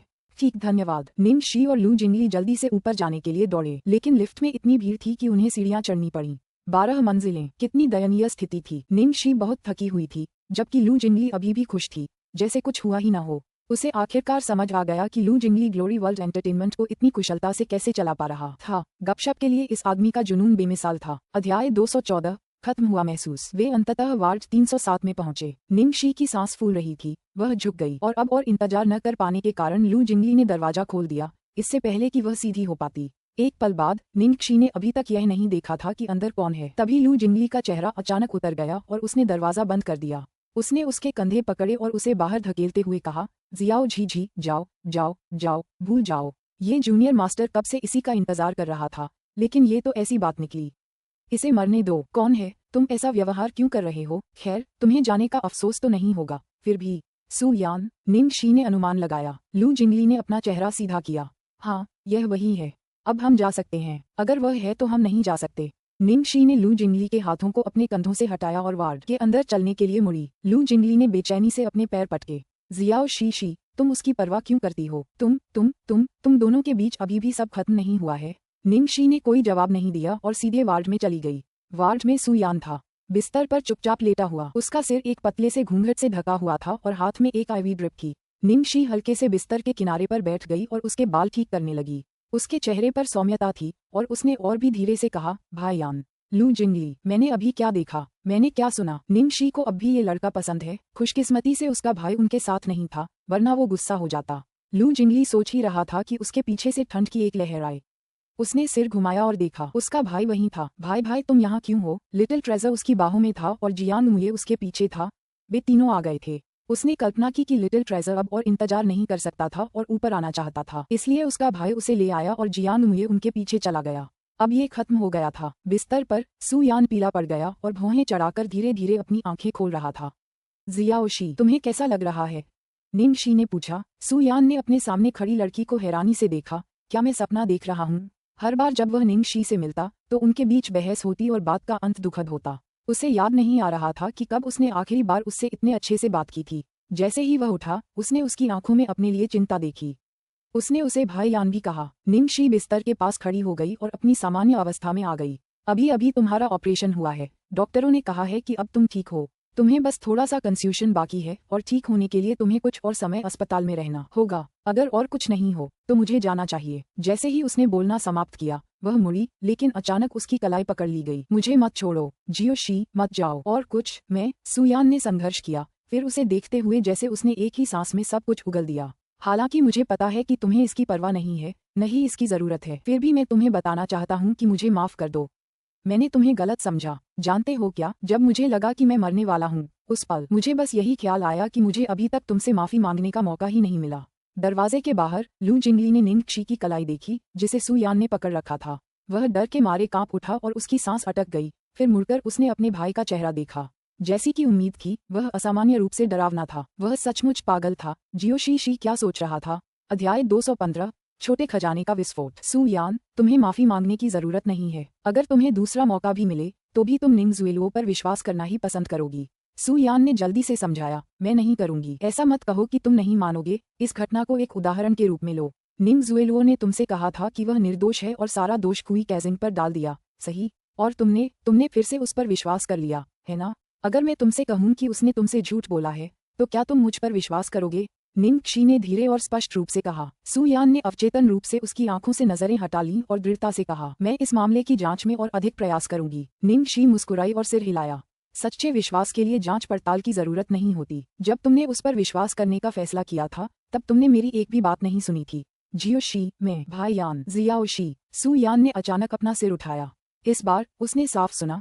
उसने उसे भाई यान कहा। निंग शी ने खिड़की से बाहर अंधेरे में देखा और उसे लगा जैसे वो समय में पीछे चली गई हो। उसकी आवाज धुंधली हो गई। भाई यान, क्या तुम्हें याद है जब मैं 9 साल की थी तो मुझे वो बैकपैक चाहिए था जिस पर मेरे आदर्श की तस्वीर छपी थी, लेकिन मेरे माता पिता ने मुझे वो नहीं दिलाया। फिर घर से 50 युआन गायब हो गए। मेरी दादी को यकीन था कि मैंने वो चुराया है। मेरे माता पिता को शक हो गया और यहाँ तक कि जियाओ नुओ भी हमेशा मेरे पक्ष में था। उसे भी लगा कि मैंने पैसे चुरा लिए हैं क्योंकि उसे पता था कि मुझे वो पुरुष स्टार वाकई बहुत पसंद है। सू यान अब और सुन नहीं पा रहा था। आधी कहानी सुनने के बाद ही उसका शरीर कांप रहा था और आंखें लाल हो गई थीं। निंग शी खुद पर हंसी, मानो उसकी आवाज गायब हो गई हो। सिर्फ तुम, उस वक्त सिर्फ तुम ही मानती थी कि मैंने पैसे नहीं लिए। तुम मुझे घर से बाहर ले गईं, मेरे घर खेलने आए सभी बच्चों के पास गईं और एक के बाद एक दरवाजा खटखटाया जब तक तुम्हें वो बच्चा नहीं मिल गया जिसने पैसे लिए थे। तुम्हें पता है क्या, उस समय मैंने सोचा था कि जब मैं बड़ी हो जाऊंगी तो मेरे सामने वाला ये लड़का मेरा भावी पति होगा। जियो शी, रुको। सू यान ने शर्मिंदगी में अपनी आंखें बंद कर लीं। दरवाजे के बाहर लू जिंगली अंदर चिल्ला रही थी, भाभी रुको, मुझे डर है कि पूरा अस्पताल रातों रात गायब हो जाएगा। तभी लू टिंगजियाओ की ऊर्जा भयावह थी, यहाँ तक कि जियांग मुए की ईर्ष्या पर भी भारी पड़ रही थी। लू जिंगली ने हल्की खांसी की और अपने भाई से और दूर हट गया। जब सभी लोग वार्ड में देख रहे थे, लिटिल ट्रेजर, जो लू टिंगजियाओ के बगल में खड़ा था, ने अपने पिता का हाथ छोड़ दिया और जल्दी से वार्ड में भाग गया। भेड़िए के बच्चे की तरह उस छोटे लड़के ने तेजी से निंग शी का हाथ छीन लिया और फिर अपनी बाहें निंग शी की जांघों पर कसकर जकड़ लीं। वह गुस्से से सू यान को घूर रहा था। उसकी सुंदर आंखों में क्रोध की ज्वाला भड़क रही थी। धिक्कार है, छोटा खजाना। लू जिंगली वास्तव में डर गया था, लेकिन जैसे ही वह उसके पीछे दौड़ने वाला था, लू टिंगजियाओ ने उसे अपने हाथ से रोक दिया। लू जिंगली को एक सेकंड में समझ आ गया कि अगर वह भी अंदर चला गया तो मामला और भी जटिल हो जाएगा। नन्हा खजाना, जो अचानक अंदर भागा, निंग शी को डरा दिया। अरे डार्लिंग, तुम यहाँ क्यों हो? उसने दरवाजे की छोटी खिड़की से बाहर देखा और लू टिंगजियाओ और अन्य लोगों को गलियारे में खड़े देखा।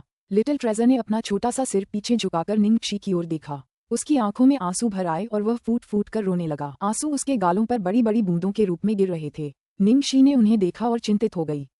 रो मत, क्या बात है? अच्छी तरह रो मत, आंटी तुम्हें तुरंत घर ले जाएंगी। निंग शी ने लिटिल ट्रेजर को अपनी बाहों में लिया और जाने के लिए तैयार हुई। तभी सू यान ने होश में आने के बाद उसे रुकने के लिए कहा, जियो जी, ये बच्चा कौन है? अध्याय 216। क्या पुरानी स्थिति पुनः उत्पन्न हो गई है? निंग शी ने अनजाने में लिटिल ट्रेजर का चेहरा अपने कंधे पर उठाया, उसकी पीठ को धीरे से थपथपाया और सहजता से जवाब दिया, मेरे दोस्त का बच्चा, मुझे जाना है, जल्दी ठीक हो जाओ। मैं निंग जुएलुओ को बाद में यहाँ आने के लिए कहूंगी। निंग शी के जाने के बाद सू यान अभी भी सदमे में दरवाजे की ओर देखती रही। उस बच्चे के साथ क्या हुआ था? एक पल के लिए उसे ऐसा क्यों लगा कि वह बच्चा वास्तव में निंग कसी जैसा दिखता है, खासकर आंखों के क्षेत्र में। उसे 5 साल पहले के उस मृत भ्रूण की भयावह याद ताजा हो आए। अगर वह भ्रूण नहीं मरा होता तो उसकी उम्र लगभग इतनी ही होती। अरे यार, ये क्या सोच रहा था? ये तो बिल्कुल पागलपन था। वो भ्रूण तो 5 साल पहले ही मर गया था। हाँ, वह मर चुका था, वह पहले ही मर चुका था। उसके बचने का कोई रास्ता नहीं था। लिटिल ट्रेजर के दौड़कर आने के 5 सेकंड बाद निंग शी बाहर आए। लू जिंगली लिटिल ट्रेजर की ओर उंगलियां चटकाए बिना नहीं रह सका। शाबाश। निंग शी ने लू टिंगजियाओ के चेहरे को देखा और तुरंत समझ गई कि वह लिटिल ट्रेजर की आलोचना करने वाला है। उसके कुछ बोलने से पहले ही उसने जल्दी से उसका बचाव किया। लिटिल ट्रेजर को दोष मत दो, वह तो बस बच्चा है। उसने मुझे बिल्कुल परेशान नहीं किया। लू टिंगजियाओ असहाय लग रहा था। तुम उसे बिगाड़ रही हो। अजीब बात है कि जब उसने निंग शी की आलोचना की तो वह जरा भी नाराज नहीं लग रहा था। किनारे खड़े जियांग मुए ने देखा कि निंग शी के बाहर आते ही लू टिंगजियाओ ने कैसे अपना सारा गुस्सा काबू कर लिया। वह प्यार से भरा हुआ भी लग रहा था। जिस तेजी से उसने अपना चेहरा बदला, वह किसी किताब का पन्ना पलटने से भी तेज था। उसे जो सदमा लगा वह अवर्णनीय था। नकली, बहुत नकली। तुम उसके साथ इतनी सख्ती से पेश आते हो, मैं तो बस उसकी भरपाई कर रही हूँ। निंग शी ने लिटिल ट्रेजर के सिर को छुआ और उसकी आंखों में अनजाने में ही दुख की झलक दिखाई दी।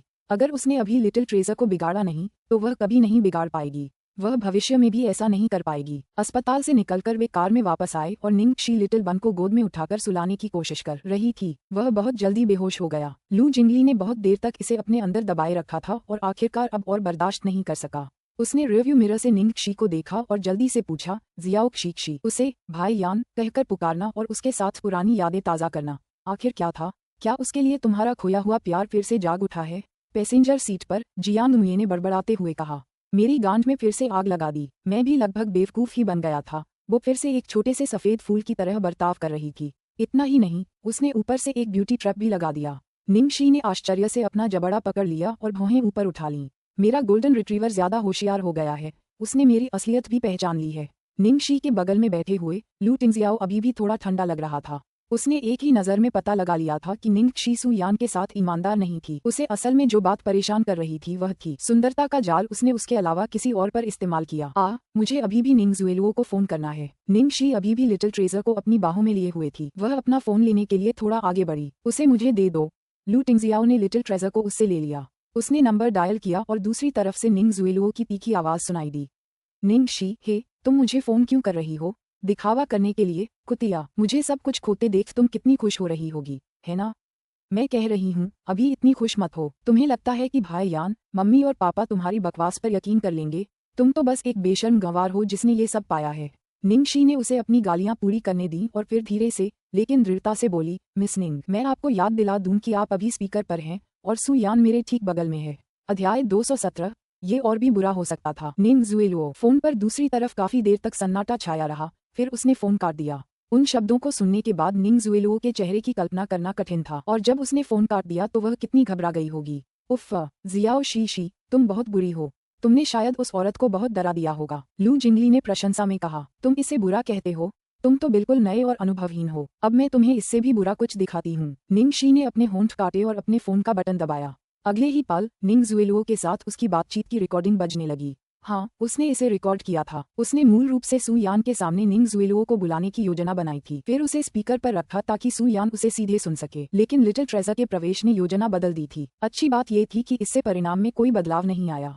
निंगशी ने रिकॉर्डिंग को सू यान को भेजने से पहले थोड़ा एडिट किया, फिर दया से आह भरी। अफसोस है कि मैं अब उस पर इस तरह की चाल नहीं चल सकती। अब से वो मुझसे बात करते वक्त ज्यादा सावधानी बरतेगी। बस एक बार ही सही, फिर भी बहुत अच्छा है। उसे शुरू से ही उम्मीद थी कि निंग जुएलुओ उसे फंसाने की बात स्वीकार नहीं करेगा, इसलिए आज वह सू यान के दिल में शक का बीज पूरी तरह बो देना चाहती थी। अब उसे बस दो कुत्तों को एक दूसरे को काटते हुए देखना था। लू जिंगली कांप उठा और उसकी आवाज कांप उठी। जियाओ शी, अगर मैंने कभी तुम्हें परेशान करने वाली कोई बात की हो तो मुझे सीधे सीधे बता देना, या फिर मुझे पीटकर अपना गुस्सा निकालना। मुझ पर ऐसी बुरी चालें मत चलाना, मुझे डर लग रहा है। निंगशी हल्के से हंसी और सीधे जवाब दिया, चिंता मत करो, तुम्हारे भाई की खातिर मैं तुम्हारी ज्यादा परवाह नहीं करूंगी। लू जिंगली की आंखें चमक उठीं। मेरे भाई को ऐसा विशेषाधिकार प्राप्त है? निंगशी ने उसे नाराजगी से घूरा। जाहिर है, वो मेरा बॉस है, मेरा जीवन रक्षक। उसके लिए मैं घोड़े की तरह काम करने को तैयार हूँ। उसका जवाब सुनने के बाद लू टिंगजियाओ की आंखों में उल्कापिंड की तरह प्रकाश की एक किरण दौड़ गई और उसके पीछे एक अंतहीन अंधेरा छा गया। यद्यपि वह आमतौर पर सावधानी से काम करने की कोशिश करती थी, फिर भी उसने देखा कि आज रात वापस आने के बाद उसके प्रति उसका रवैया बदल गया था। लू जिंगली को अपने साथ अस्पताल ले जाने से लेकर जानबूझकर सू यान के करीब रहने तक उसने उसे नाराज करने के लिए एक षड्यंत्रकारी की तरह भी काम किया। फिर उनके बीच की सीमा को स्पष्ट करने के लिए अपने बॉस के रूप में उसकी स्थिति को सहजता से सामने लाया। यह ऐसा था जैसे उसने एक मेढक को गर्म पानी में डुबोया हो, उसका पालन पोषण किया हो और धीरे धीरे उसे अपनी उपस्थिति का आदी होने दिया हो और अवचेतन रूप से उसे स्वीकार करने दिया हो। लेकिन फिर उसने उसकी चालें सीख ली और उससे दूरी बनानी शुरू कर दी। इसमें कोई संदेह नहीं कि वह एक अच्छी छात्रा थी जो सीखी हुई बातों को व्यवहार में लागू करने में सक्षम थी। मानो उसने अपनी ही पूंछ काट ली हो और खुद को अपने ही बनाए पिंजरे में फंसा लिया हो। उसे साफ पता था कि वह क्या कर रही है, लेकिन उसे रोकने के लिए कुछ नहीं कर पा रहा था। देर रात लू हवेली। निंगशी अपने बड़े से बिस्तर पर लेटी हुई भेड़ें गिन रही थी। उसे नींद नहीं आ रही थी। उसने अपना फोन उठाया और वीचैट खोला। उसने कुछ देर तक क्षणों को देखा और फिर ध्यानमग्न हो गई। फिर टाइप किया, यदि मैंने सूर्य को न देखा होता तो मैं छाया को सहन कर सकती थी, लेकिन प्रकाश ने एक नया जंगल बना दिया है, मेरे जंगल ने। यह एक महिला कवि एमिली डिकिंसन की कविता थी। निंगशी को समझ नहीं आया कि ऐसा क्यों था, लेकिन यह उसके मूड के लिए अप्रत्याशित रूप से उपयुक्त थी। सबसे पहले टिप्पणी करने वाले लू जिंगली थे। ओह, सब कुछ वापस जिंदा हो जाता है। गर्म वसंत में फूल खिलते हैं। अब वो समय है जब जानवर वाह, मुझे प्यार की खुशबू आ रही है। निंगशी के मुंह का कोना फड़क गया। लू जिंगली, इस कमीने ने इतनी जल्दी जवाब दिया। क्या उसे सोने की जरूरत नहीं थी? उसे हैरानी हुई कि जियान मुए भी सो नहीं रहा था, हालांकि इतनी देर हो चुकी थी। उसने कहा, इतना खट्टा कि मेरे दांत गिर रहे हैं। निंगशी जियान मुए को कुछ शब्द कहने ही वाली थी कि अचानक किसी चीज ने उसका ध्यान खींचा। उसने एक चरमराहट सुनी जब किसी ने उसका दरवाजा धक्का देकर खोला। अध्याय 218। आप जो चाहें कर सकते हैं। निंगशी ने अवचेतन रूप से अपना फोन नीचे रख दिया और अपनी सांस रोक ली। वह घबराई हुई या सतर्क नहीं थी, बल्कि घबराई हुई थी। उसने लू टिंगजियाओ के कदमों को पहचान लिया। लू टिंगजियाओ इस समय उसके कमरे में क्यों आ रहा था? सुबह के 3 बज रहे थे। सबसे अजीब बात ये थी कि लू टिंगजियाओ आमतौर पर बिना दस्तक दिए अंदर नहीं आता था। जैसे ही निंगशी पूरी तरह से असमंजस में थी, वह परिचित व्यक्ति उसके बिस्तर के पास आया। उसके कमरे में रोशनी नहीं थी और आज रात चांद भी नहीं निकला था, इसलिए कमरे में इतना अंधेरा था कि वह केवल एक धुंधली परछाई ही देख पा रही थी। वह छाया वहां चुपचाप निश्चल खड़ी रही। निंगशी का दिल बैठ गया। वह उस भीषण सन्नाटे को तोड़ने के लिए कुछ शोर मचाने ही वाली थी कि अचानक उसे एक एहसास हुआ और उसके दिमाग में एक विचार आया। लू टिंगजियाओ एक नींद में चलने वाला व्यक्ति था। उसने जल्दी से शब्दों को वापस निगल लिया ताकि वह जाग न जाए। खांसी, लेकिन वह क्या चाहता था? लगभग 5 सेकंड के बाद लू टिंगजियाओ ने एक और कदम आगे बढ़ाया, उसके बिस्तर के किनारे पर बैठ गई, आधे कवर खोले और फिर उसके बगल में लेट गई। बस ऐसे ही। नींद कसी। अभी उसकी बात पूरी भी नहीं हुई थी। जैसे ही लू टिंगजियाओ लेट गई, उसने अपनी लंबी बाह बढ़ाकर उसे अपनी बाहों में खींच लिया और उसे ऐसे कसकर पकड़ लिया जैसे वह तकिया पकड़ता है। नींद कसी। निंगशी का चेहरा लू टिंगजियाओ की छाती से सटा हुआ था। उसकी स्थिर सांसें उसके सिर के ऊपर थीं और उसकी गर्म हथेली उसकी कमर पर थी। निंगशी उसकी ठंडी खुशबू और उसके द्वारा इस्तेमाल किए गए कोलोन की हल्की खुशबू से अभिभूत थी। मैं जवानी में ही मर जाऊंगा, मैं पागल हो जाऊंगा। अंदर से निंगशी आसमान की ओर चिल्लाते हुए 800 मील तक बेतहाशा दौड़ी, लेकिन वास्तव में उसे आंतरिक चोटों तक सहन करना पड़ा। लू टिंगजियाओ के पहली बार नींद में चलने के बारे में सोचते हुए उसे यकीन था कि ऐसा इसलिए हुआ था क्योंकि आप दिन में जो सोचते थे वही आप रात में सपने देखते थे, और उसने लू टिंगजियाओ से कहा था कि वह अगले दिन अपने लिए एक महिला ढूंढे। अब अंततः उसे समझ आ गया। आप दिन में जो सोचते थे रात में वही सपना देखते थे का सही अर्थ समझ में आ गया। तो अब उसे कौन बता सकता है कि उसे क्या करना चाहिए? इंतजार करें और लू टिंगजियाओ को अकेले ही चले जाने दें। जब तक उसे कुछ भी पता नहीं था तब तक कुछ न करना ठीक था, लेकिन अब जब उसे सब पता चल गया है तो वह कुछ कैसे नहीं कर सकती। निंगशी ने स्थिति का परीक्षण किया और अपने शरीर को दूर करने की कोशिश की, लेकिन नतीजा ये हुआ कि जब वह पसीने से तरबतर थी और उसकी सांस फूल रही थी, तब भी एक निश्चित व्यक्ति गतिहीन था। वह उसे जगाना नहीं चाहती थी, इसलिए वह ज्यादा ताकत का इस्तेमाल नहीं कर सकती थी। कोई विकल्प न होने के कारण निंगशी ने हार मान ली। अरे छोड़ो भी, सोने दो इसे। वैसे भी जागने के बाद तो कुछ याद ही नहीं रहेगा। खिड़की के बाहर हवा का झोंका उदास बादलों के साथ चल रहा था और चांद उनके पीछे से अपना सिर बाहर निकाल रहा था, जिससे पूरे कमरे में चांदनी बिखर रही थी। लू टिंगजियाओ का चेहरा इतना करीब था कि वह उसके ठीक सामने था, जिससे वह बिना तैयारी के दिख रही थी। निंगशी का दिल धड़कते हुए ढोल की तरह तेज हो गया। उसे डर था कि उसकी दिल की धड़कन उसे जगा देगी। निंगशी को समझ नहीं आ रहा था कि यह खूबसूरत चांदनी की वजह से था या उसके सामने खड़े इस आदमी की वजह से। वह खुद को रोक नहीं पाई और अपने हाथ से उस आदमी के गाल को छू लिया। लू टिंगजियाओ, अभी तो चाहे उसने कुछ भी किया हो उसे कुछ भी याद नहीं रहेगा, है ना? तो इसका मतलब ये हुआ कि वह जो चाहे कर सकती थी। इस विचार ने उसके हृदय की गहराइयों में बंद जंगली जानवर को जगा दिया। निंगशी ने उस आदमी के माथे, भौहों, आंखों, नाक को छुआ और अंत में उसके होठों पर रुक गई। अध्याय 219। मुझे बेहोशी महसूस हो रही है। जैसे जैसे समय बीतता गया, निंगशी धीरे धीरे उस आदमी के करीब आती गई और उसके होठों से सिर्फ 1 सेमी दूर जाकर रुक गई। चूमना है या नहीं चूमना है, यही प्रश्न था। उससे लाभ लेना अच्छा नहीं है ना? लेकिन वह खुद मेरे बिस्तर में आया, मैंने उसे मजबूर नहीं किया। और पिछली बार उसने मुझे काटा था। अरे मैं क्या कर रहा हूँ? सेक्स सचमुच लोगों को पागल कर देता है। यह मुझे पागल कर रहा है। निंगशी ने अपने आप से बहुत देर तक बात की, फिर वह अपनी मूल जगह पर लेट गई। उसके बगल में बैठे आदमी ने अपने शरीर को ढीला छोड़ दिया और साथ ही बहुत निराश भी हुआ। आधे रास्ते में उत्तेजित होना असहनीय लग रहा था। हालांकि अगले ही पल वह लड़की जो हार मानकर शांति से लौट आई थी, अचानक हिली और अपने गर्म होठों को उसके होठों से कसकर चिपका लिया।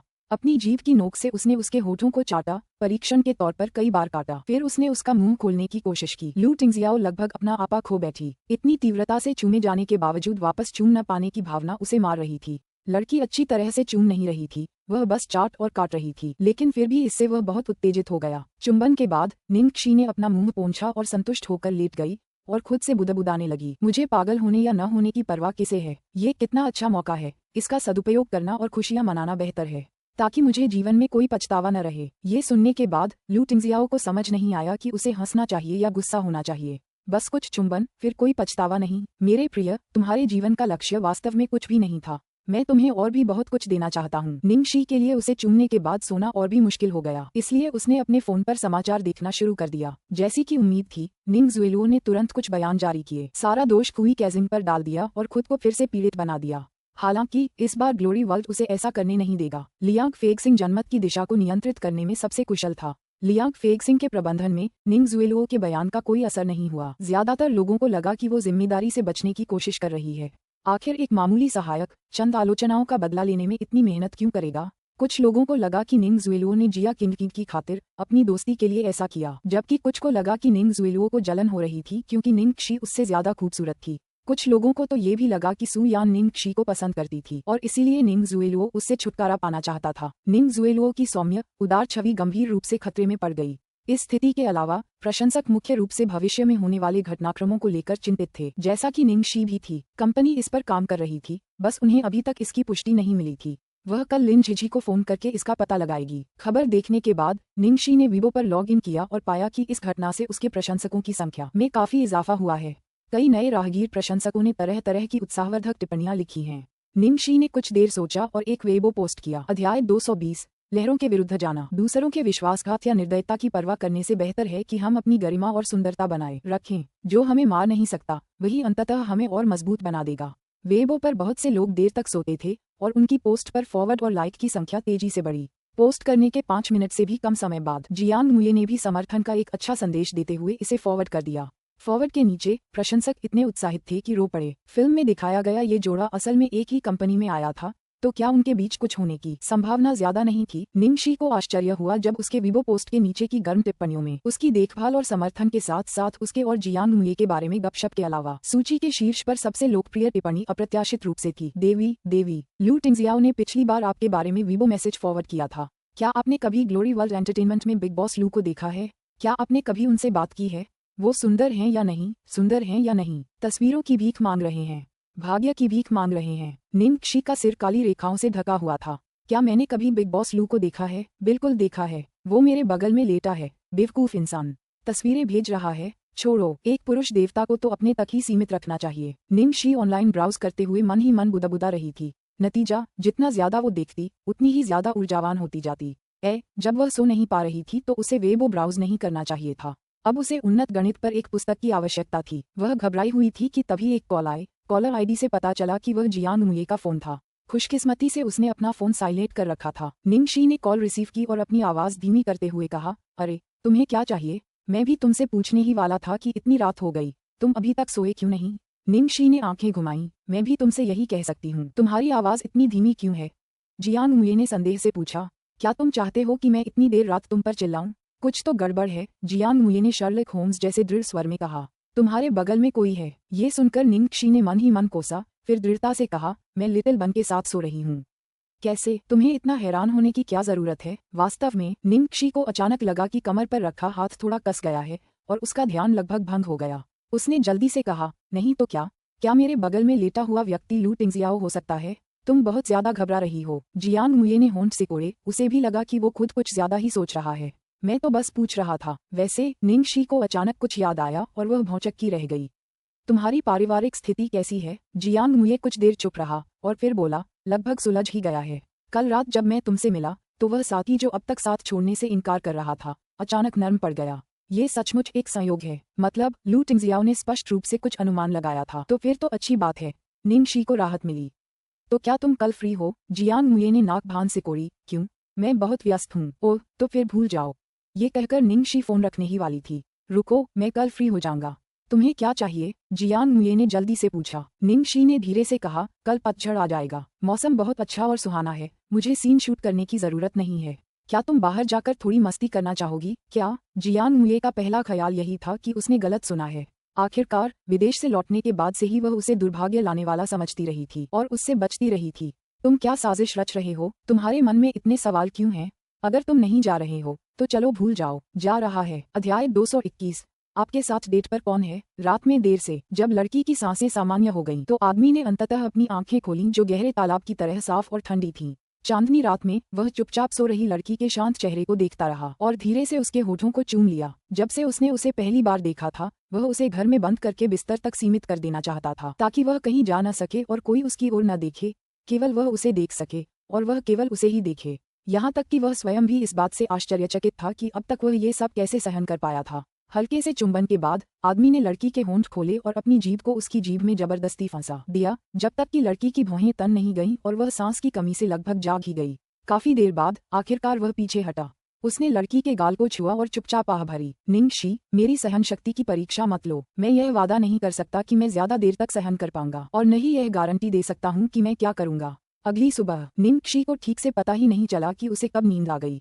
खैर, जब उसकी नींद खुली तो लू टिंगजियाओ बिस्तर पर नहीं थी, जैसा कि अनुमान था। देर तक सोने के बाद जब वह उठी तो लगभग 9 बज चुके थे। उसके फोन पर जियांग मुये के कई मिस्ड कॉल थे, जिसने उसे वीचैट संदेश भेजकर डांटा था और पूछा था कि क्या उसने उसे फिर से धोखा दिया है। निंग शी ने सिर खुजलाया और उसे आने का संदेश भेजा। वह नहाने गई और फिर नीचे चली गई। लू टिंगजियाओ काम पर गई हुई थी और लिटिल ट्रेजर, जिसने सोते समय उसे परेशान नहीं किया था, चुपचाप सोफे पर बैठकर किताब पढ़ रही थी। प्यारी, इधर आओ। निंग शी ने लिटिल ट्रेजर की ओर हाथ हिलाया। लिटिल ट्रेजर ने तुरंत किताब नीचे रख दी और डैंग डैंग उसके पास दौड़ा। निंग शी ने छोटे लड़के को उठाया और कहा, चाची आज तुम्हें खेलने के लिए बाहर ले जाएंगी, ठीक है? ये सुनकर लिटिल ट्रेजर का चेहरा आश्चर्य से भर गया और उसने गुस्से से सिर हिलाया। इसी समय गेट पर हॉर्न की आवाज सुनाई दी। निंग शी ने लिटिल ट्रेजर का हाथ पकड़ लिया और वे बाहर चले गए। जियांग मुये ने जब निंग शी को देखा तो वह दंग रह गया। आज उसने अपने बालों की पोनीटेल बांधी हुई थी, एक ओवरऑल और एक कार्टून फिगर वाली सफेद फूलों वाली टी शर्ट पहनी हुई थी। कंधे पर बैग लटकाए वह बिल्कुल किसी छात्रा जैसी लग रही थी। चलो चलें। निंग शी लिटिल ट्रेजर को कार तक ले गई। जियांग मुये ने अपनी बगल में बैठे लिटिल ट्रेजर को चौड़ी आंखों से देखा। मत बताओ, तुम इस छोटे बच्चे को हमारे साथ डेट पर ले जाना चाहती हो? निंग शी ने उसे तिरछी नजरों से देखा। तुम्हारे साथ डेट पर कौन जा रहा है? मैं लिटिल ट्रेजर को शरद ऋतु की सैर और पिकनिक पर ले जा रही हूँ। ठीक है। जियांग मुये हैरान रह गया। तो फिर तुमने मुझे आने के लिए क्यों कहा? कार चलाने के लिए? बिल्कुल। मैंने इसके बारे में थोड़ा सोचा, लेकिन आप ही एकमात्र व्यक्ति हैं जो आज फ्री थे। लू कॉर्पोरेशन एक और बड़े उद्यम के लिए बातचीत कर रहा था, इसलिए इस दौरान लू टिंगजियाओ और लू जिंगली दोनों व्यस्त थे। जियांग मुये का गला रुंध गया, वह अचंभित हो गया। तुम जा रहे हो या नहीं? अगर हम अभी नहीं गए तो सूरज जल्दी ही डूब जाएगा। निंग शी ने उससे आग्रह किया। आदेश मानकर जियांग मुये कार में बैठ गया। क्या तुम्हें डर नहीं लग रहा कि कोई हमें पहचान लेगा? थोड़ा सा भेष बना लेने से सब ठीक हो जाएगा। जियांग मुये थोड़ा चौंका और बेचैनी से बोला, हम क्या भेष धारण कर रहे हैं? 3 लोगों का परिवार, तुम्हारी इच्छा। मैं बहन हूँ, लिटिल ट्रेजर छोटा भाई है, और जहाँ तक तुम्हारी बात है, मैं कौन हूँ? पिता, बा, आप ड्राइवर हैं। जियांग मुये, याद रखना, पहले सुपरमार्केट जाना है। हमें ग्रिल, मांस और पेय पदार्थ भी खरीदने हैं। समझ गया। जियांग मुये पर एक काला बादल मंडरा रहा था। इस कमीने को सच में पता था कि उसे कैसे फंसाना है। सुपरमार्केट से खरीदारी करने के बाद निंग शी को एक छोटी नदी के किनारे एक जगह मिली, जहाँ का नज़ारा बहुत अच्छा था और आसपास कोई नहीं था। खुशी से एक गाना गुनगुनाते हुए उसने लिटिल ट्रेजर को सीख पर मांस चढ़ाना सिखाया। जियांग मुये मछली पकड़ने वाली छड़ी तैयार करते हुए गा रहा था। आज धूप खिली है, लेकिन तुम अपने छोटे भाई के साथ आ गए। उसका चेहरा देखकर मेरा मूड खराब हो गया, मानो मेरे जख्मों पर नमक छिड़क दिया गया हो। निंग शी अपने हाथों को कमर पर रखकर खड़ी हो गई। बस, मालिक के लिए एक मधुर गीत गाओ। आज मौसम अच्छा है, दृश्य अच्छा है, अच्छा है। अध्याय 222, असफलता के लिए मजबूर। जियांग मुये सुस्त था, लेकिन एक बार जब उसने खाना शुरू किया तो उसकी ऊर्जा वापस आ गई। कम से कम निंग शी तो खाना बनाने में बहुत अच्छी थी। ये तो एक आम बारबेक्यू था, लेकिन उसने इसका स्वाद बहुत अच्छा बना दिया। यह अनुमान लगाते हुए कि यह उसके लिए कठिन था, लिटिल ट्रेजर, जो निंग शी के अलावा किसी और की परवाह नहीं करता था, ने वास्तव में व्यक्तिगत रूप से उसे एक मेमने की कटार दी। जियांग मुये कृतज्ञता से अभिभूत हो गया। भी उसे एहसास हुआ कि निंग शी पहले कोई अतिशयोक्ति नहीं कर रही थी। जब वो छोटा बच्चा अच्छा व्यवहार करता था तो वो वाकई बहुत प्यारा लगता था। कोई आश्चर्य नहीं कि निंग शी उसके साथ इतनी अच्छी थी। धिक्कार है, ये कितना अन्याय था। लू टिंगजियाओ जैसे व्यक्ति ने इतना प्यारा बेटा कैसे पैदा किया? आनुवंशिक उत्परिवर्तन। जियांग मुये एक छोटे से विचार पर विचार करते हुए अपना मांस चबा रहा था।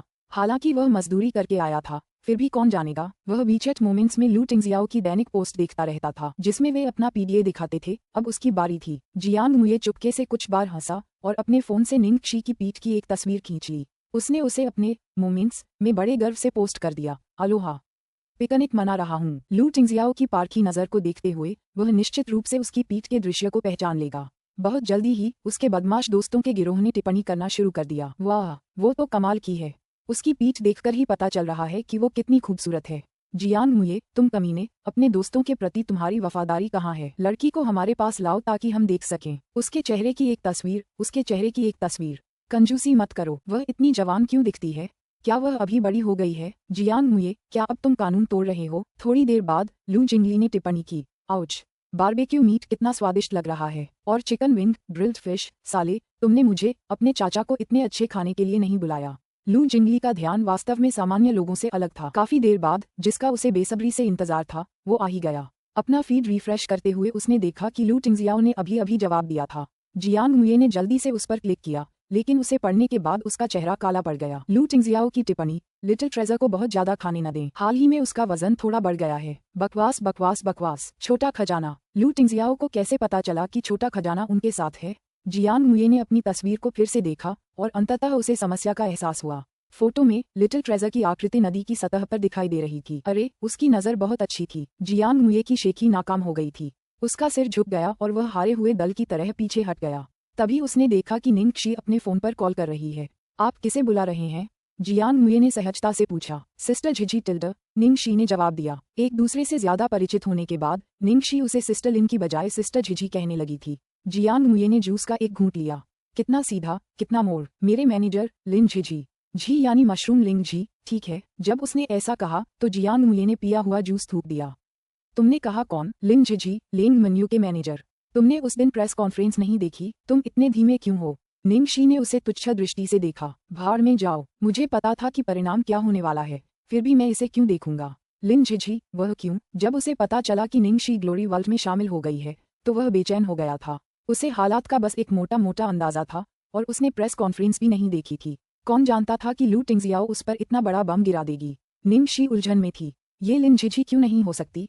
तुम इतनी परेशान क्यों हो? मुझे मत बताना कि वह तुम्हारी पूर्व प्रेमिका थी। जियांग मुये को असामान्य रूप से चुप देखकर निंग शी ने अपनी उंगलियां चटकाईं। अया, मैं कितनी बेवकूफ हूँ, मुझे अंदाजा हो गया था, है ना? मुझसे बात मत करो, मुझे थोड़ी शांति और स्थिरता चाहिए। जियांग मुये ने लिन झिझी के नाम में झीजी को झीजी समझ लिया, जिसका अर्थ है सीधा। अध्याय 223। लोग और कुत्ते नहीं देख सकते। जियांग मुये ये राउंड पूरी तरह से हार गया था। सच कहें तो युद्ध की शुरुआत उसी ने की थी, लेकिन वह खुद एक बारूदी सुरंग पर कदम रख चुका था और आगे कदम नहीं बढ़ा सकता था। दुश्मन क्रूर था। निंग शी को यकीन नहीं हुआ। मैंने कभी सोचा भी नहीं था कि सिस्टर झिझी जैसी कोई भी कभी अंधी हो सकती है। जियांग मुये ने उसे घूर कर देखा। अपना मुंह संभालो। क्या अंधी हो? तुम अंधी हो? तुम्हें सू यान जैसा कचरा भी पसंद था? निंग शी ने आह भरी।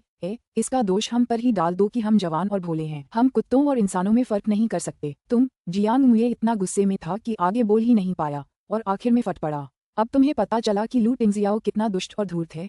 उसने मुझे रोकने के लिए कितनी बेशर्म चाल चली। ऐसा कहने के बाद उसने सोचा कि वह निंग शी के चेहरे पर पछतावा देखेगा, लेकिन इसके बजाय उसने उसे पूरी तरह से मूर्खतापूर्ण और मोहग्रस्त व्यवहार करते देखा। लॉर्ड बॉस वास्तव में बहुत बुद्धिमान और रणनीतिकार हैं, जो हमेशा तैयार रहते हैं और हजारों मील दूर से भी जीत की योजना बनाने में सक्षम हैं। जियांग मुये का चेहरा तवे के तले जैसा काला पड़ गया था। निंग शी, अब तुम्हारे लिए कोई उम्मीद नहीं है। निंग शी अचानक पास आए। उसके चेहरे पर एक शरारती भाव था। अरे, तुम्हारे और सिस्टर झिझी के बीच क्या हुआ? तुम्हारे चेहरे को देखकर तो लगता ही नहीं कि ये कोई साधारण सी बात है, जैसे कोई पूर्व प्रेमिका हो।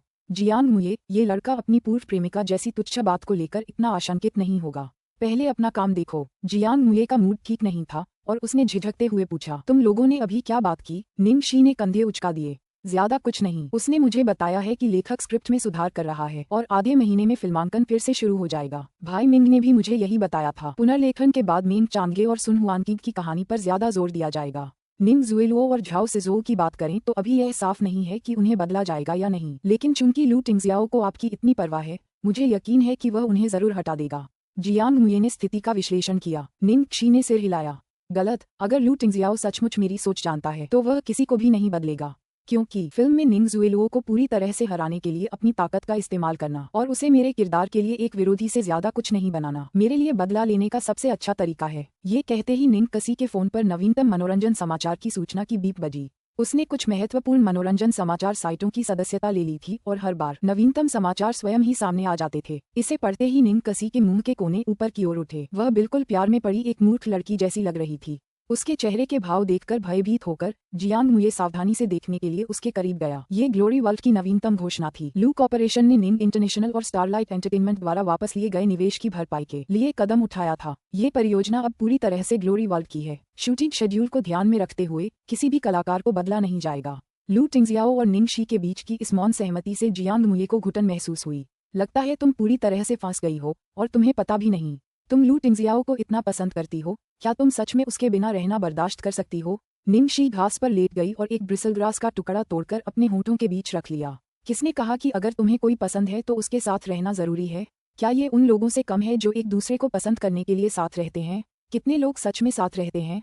ये तो बहुत अच्छा है। सबसे अच्छी स्थिति तो यही थी कि वे अच्छे दोस्त और विश्वासपात्र बन जाएं। लेकिन अगर सबसे बुरी स्थिति भी आ जाए तो समय के साथ भूल जाना कोई बुरी बात नहीं थी। तब यादें हमेशा के लिए उस समय में बनी रहेंगी जब वे सबसे खूबसूरत थीं। अध्याय 224 अपने शत्रु से बचना। आधे महीने की छुट्टी बर्बाद करना उसके बस की बात नहीं थी। अगले दिन निंग शी भी लिटिल ट्रेजर को मस्ती करने के लिए बाहर ले गई। मिस सियाओ शी, क्या आप साथ घूमने जाने से पहले सबसे बड़े युवा मास्टर के काम से वापस आने का इंतजार करना चाहेंगी? बूढ़ा बटलर अब और नहीं देख सका और किसी मैचमेकर की तरह उसे संकेत देने लगा। निंग शी ने सिर खुजलाया। अच्छा होगा कि वह इतना व्यस्त हो, हम अकेले ही जा सकते हैं। उसने जानबूझकर ऐसा समय चुना था जब लू टिंगजियाओ आसपास न हो। कोई रास्ता नहीं था कि वह पहले उसके काम से वापस आने का इंतजार करे। तो फिर कृपया उन्हें अपने पीछे आने दें। ये सबसे बड़े युवा मास्टर का निर्देश है। हम छोटे युवा मास्टर की सुरक्षा को हल्के में नहीं ले सकते। बूढ़े बटलर ने पास में खड़े काले कपड़े और धूप का चश्मा पहने 3 अंगरक्षकों की ओर इशारा किया। यह एक उचित अनुरोध था। बेशक निंग शी केवल सहमत हो सकती थी। इस तरह उसे काम करने के लिए जियांग मुये की तलाश करने की जरूरत नहीं पड़ी। उसे ऐसा क्यों लगा कि लू टिंगजियाओ ने जानबूझकर ऐसा आयोजन किया था? निंग शी की आज की योजना लिटिल ट्रेजर के लिए कुछ खिलौने और कपड़े खरीदने की थी। बेशक चूंकि उसे अभी तक तनख्वाह नहीं मिली थी, इसलिए उसे लू टिंगजियाओ के क्रेडिट कार्ड का इस्तेमाल करना ही था। जब वे खरीदारी कर रहे थे तो उन्हें बच्चों के कपड़ों की एक नई दुकान मिली जो बहुत ही फैशनेबल और सुंदर कपड़े बेच रही थी, और वह पूरी तरह से खरीदे मोड में आ गईं। प्रिय, ये भी अच्छा है, जाओ और इसे पहन कर देखो। लिटिल ट्रेजर ने सिर हिलाया और आज्ञाकारी ढंग से फिटिंग रूम में चला गया। जब निंग शी लिटिल बन के कपड़े पहनकर देखने का इंतजार कर रही थी तो उसने दुकान के बाहर से 2 परिचित आकृतियों को गुजरते देखा। निंग जुएलुओ ने सुयान की बाह को आत्मीयता से पकड़ रखा था और वे साथ साथ चल रहे थे और बातें कर रहे थे। वाह, ये बच्चों के कपड़ों की दुकान कितनी प्यारी है। भाई यान, चलो अंदर चलकर देखते हैं। फैंगलिन के बेटे का जन्मदिन अगले महीने है। क्या हम उसे जन्मदिन के उपहार के रूप में कुछ कपड़े दिलाएं? हम, सुयान ने निष्क्रियता से उत्तर दिया। क्या तुमने फैंगलिन के बेटे को देखा है? वह कितना गोरा और गोल मटोल है, कितना प्यारा है। भाई यान, अगर भविष्य में हमारा बेटा हुआ तो क्या तुम्हें लगता है कि वह भी उतना ही प्यारा होगा? निंग जुएलुओ ने शर्माते हुए पूछा। शायद। ये स्पष्ट था कि सुयान का मूड खराब था क्योंकि उसने एक साथ ही जवाब दिया था। निंग जुएलुओ कुछ समझ नहीं पा रही थी। भाई यान, क्या तुम अब भी मुझसे नाराज हो? मैंने तो वीबो पर सार्वजनिक रूप से माफी मांग ली है और तुमने कैजिन का स्पष्टीकरण भी खुद ही सुन लिया है। रही बात उस फोन कॉल की, तो वो इसलिए था क्योंकि तुम अचानक मुझसे बात नहीं कर रहे थे, इसलिए मैंने थोड़ी ज्यादा पी ली थी। मैं बहुत बेचैन थी और मुझे समझ नहीं आ रहा था कि मैं क्या कह रही हूँ। मुझे इसका बहुत पछतावा है। जियोशी। निंग जुएलुओ जब समझा रहा था तभी सुयान ने अचानक निंग शी का नाम लिया। उसने उसकी निगाहों का पीछा किया और अचानक निंग शी को उनके सामने कपड़ों की रैक के पास खड़ा देखा। बहन, निंग जुएलुओ की आंखों में आंसू आ गए और वह तुरंत दौड़कर उसका हाथ थामने लगी। बहन, आखिरकार, मैं आपसे व्यक्तिगत रूप से माफी मांगना चाहती थी, लेकिन आपने पिछले कुछ दिनों से मेरा फोन नहीं उठाया और मुझे नहीं पता कि आप कहाँ रहती हैं। जब सभी लोग मुझसे पहले इस बारे में पूछ रहे थे तो मैंने कहा था कि मुझे विश्वास नहीं है कि आपने ये सब किया है, और फिर यह एक गलतफहमी निकली। मुझे पता था कि आप ऐसा कुछ नहीं करेंगे। अब सच सामने आ गया है, लेकिन तुम्हें अब भी इससे ठेस पहुंची है। मैं भी पीड़ित थी, लेकिन कोई बात नहीं, ये घटना मेरी वजह से हुई और मैंने ही तुम्हें इसमें घसीटा। इसलिए मुझे माफ करना, मुझे सच में माफ करना। तुम मुझे मार सकती हो, डांट सकती हो, जो चाहो कर सकती हो, बशर्ते तुम मुझ पर गुस्सा करना बंद करो। निंग जुएलुओ के भाषण से ऐसा लग रहा था जैसे वह सच्ची भावना से भरी हुई है और स्वाभाविक तथा बिना किसी दबाव के बोल रही है। यहाँ तक कि ऐसा लग रहा था जैसे निंग शी अभी भी उसे बिना किसी कारण के परेशान कर रही है। निंग शी ने उससे पहले की तरह कुछ भी तीखा नहीं कहा और केवल सुयान की ओर एक थकी हुई और हताश नजर डाली। अध्याय 225 उकसावे की विफलता। निंग शी की आंखें देखकर सुयान को ऐसा लगा जैसे उसके दिल पर किसी कीड़े ने कुतर दिया हो। उसने जल्दी से निंग जुएलो को पकड़ लिया। जुएलो, तुम्हें शांत होने की जरूरत है। निंग जुएलो को निंग शी की इस छोटी सी चाल का अंदाजा नहीं हुआ और वह फूट फूट कर रोने लगी। यान भाई, मुझे अपनी बहन से इस बारे में कुछ कहना है। तुम जानते हो कि ये दिन मेरे लिए कितने दर्दनाक रहे हैं और मुझे कितना पछतावा हो रहा है। मुझे उम्मीद है कि वह मुझे माफ कर देगी, वरना मैं सचमुच मर जाऊंगी। बेझिझक सुयान को समझ नहीं आ रहा था कि क्या करे। उस टूटी हुई औरत को अपनी बाहों में फूट फूट कर रोते देखकर उसका दिल पसीज गया। निंग शी, माफ करना। जुएलो सच में खुद को ही दोषी मान रही है। निंग जुएलो ने उसकी बातें सुनकर मन ही मन मुस्कुरा दी। ऊपर से तो वह और भी उदास लग रही थी, पर मन ही मन निंग शी की प्रतिक्रिया का इंतजार कर रही थी। अतीत में जब भी वह माफी मांगती थी, निंग शी बहुत क्रोधित हो जाती थी और भयानक बातें कहती थी, जिससे हर बार सुयान को उससे और अधिक चिढ़ होती थी। इस बार निश्चित रूप से। निंग शी ने थोड़ा मुंह बनाया, फिर आह भरी, ठीक है निंग जुएलो, मैंने तुम्हारा माफीनामा पोस्ट देखा और मुझे मिल भी गया। चूंकि यह एक गलतफहमी है, इसलिए इसे भूल जाओ। मैं तुम्हें माफ करती हूँ। तुमने क्या कहा? निंग जुएलो का चेहरा तुरंत बदल गया, मानो वह कुछ कह नहीं पा रही थी। इस पर विश्वास करो। सुयान बहुत खुश हुई। जुएलो, अब तुम निश्चिंत हो सकती हो ना? निंग जुएलो एक शब्द भी नहीं बोल पाती, उसका चेहरा काला पड़ जाता है। दूसरी ओर ड्रेसिंग रूम का दरवाजा खुला और लिटिल ट्रेजर नए कपड़े पहनकर बाहर आया। निंग कसी का पाखंडी मुखौटा तुरंत उतर गया। उसके चेहरे पर सच्ची गर्मजोशी झलक रही थी। वह मुस्कुराई और उसे उठाने के लिए आगे बढ़ी, फिर क्लर्क से बोली, हम सारे कपड़े ले लेंगे और वह सीधे ये पहनेगा। अच्छा अच्छा, क्लर्क ने मुस्कुराते हुए जवाब दिया। मैं जाकर आपका बिल ले आता हूँ। निंग शी ने सू यान को सिर हिलाया, फिर लिटिल ट्रेजर को पकड़े हुए चली गई। पीछे से काले कपड़े पहने एक अंगरक्षक ने बिल का भुगतान किया और फिर बैग को बाहर ले गया। ये दृश्य देखकर निंग ज़ुएलो हक्की बक्की रह गई, फिर उसका चेहरा तुरंत उत्साह में बदल गया। पिछली बार फैंगलिन और जुवान ने कहा था कि उन्होंने निंग शी को बच्चों के कपड़े खरीदते देखा था, लेकिन मुझे यकीन नहीं हुआ। बहन, क्या उसने सच में एक बूढ़े आदमी से शादी करके उसे एक बेटा दिया है? दुर्भाग्यवश वे बहुत तेजी से चले गए और उसके पास बच्चे का चेहरा देखने या सबूत के तौर पर तस्वीर लेने का समय नहीं था। ज़ुएलो, ये बकवास बंद करो। सू यान ने तुरंत उसे बीच में ही टोक दिया। उसका स्वर गंभीर था जबकि उसकी नजरें निंग शी की ओर थीं। सू यान, मैंने इस बच्चे को एक बार देखा है। निंग शी ने कहा था कि यह मेरे दोस्त का बेटा है।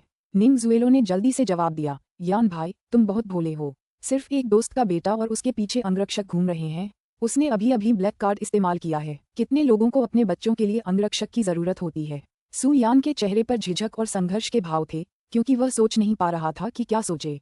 फिर उसने दृढ़ स्वर में कहा, शुएलो, मेरे दिल में निंग शी मेरी छोटी बहन है। उसका अपमान करना मेरा अपमान है। मुझे यह मत सुनाना। दूसरे लोग उस पर शक कर सकते हैं, लेकिन हम नहीं कर सकते, ठीक है? निंग ज़ुएलो ने कभी उम्मीद नहीं की थी कि सू यान ऐसा कुछ कहेगा। निंग शी के प्रति उसके रवैये में इतना बड़ा बदलाव आ गया था। धिक्कार है। अस्पताल में वो दिन।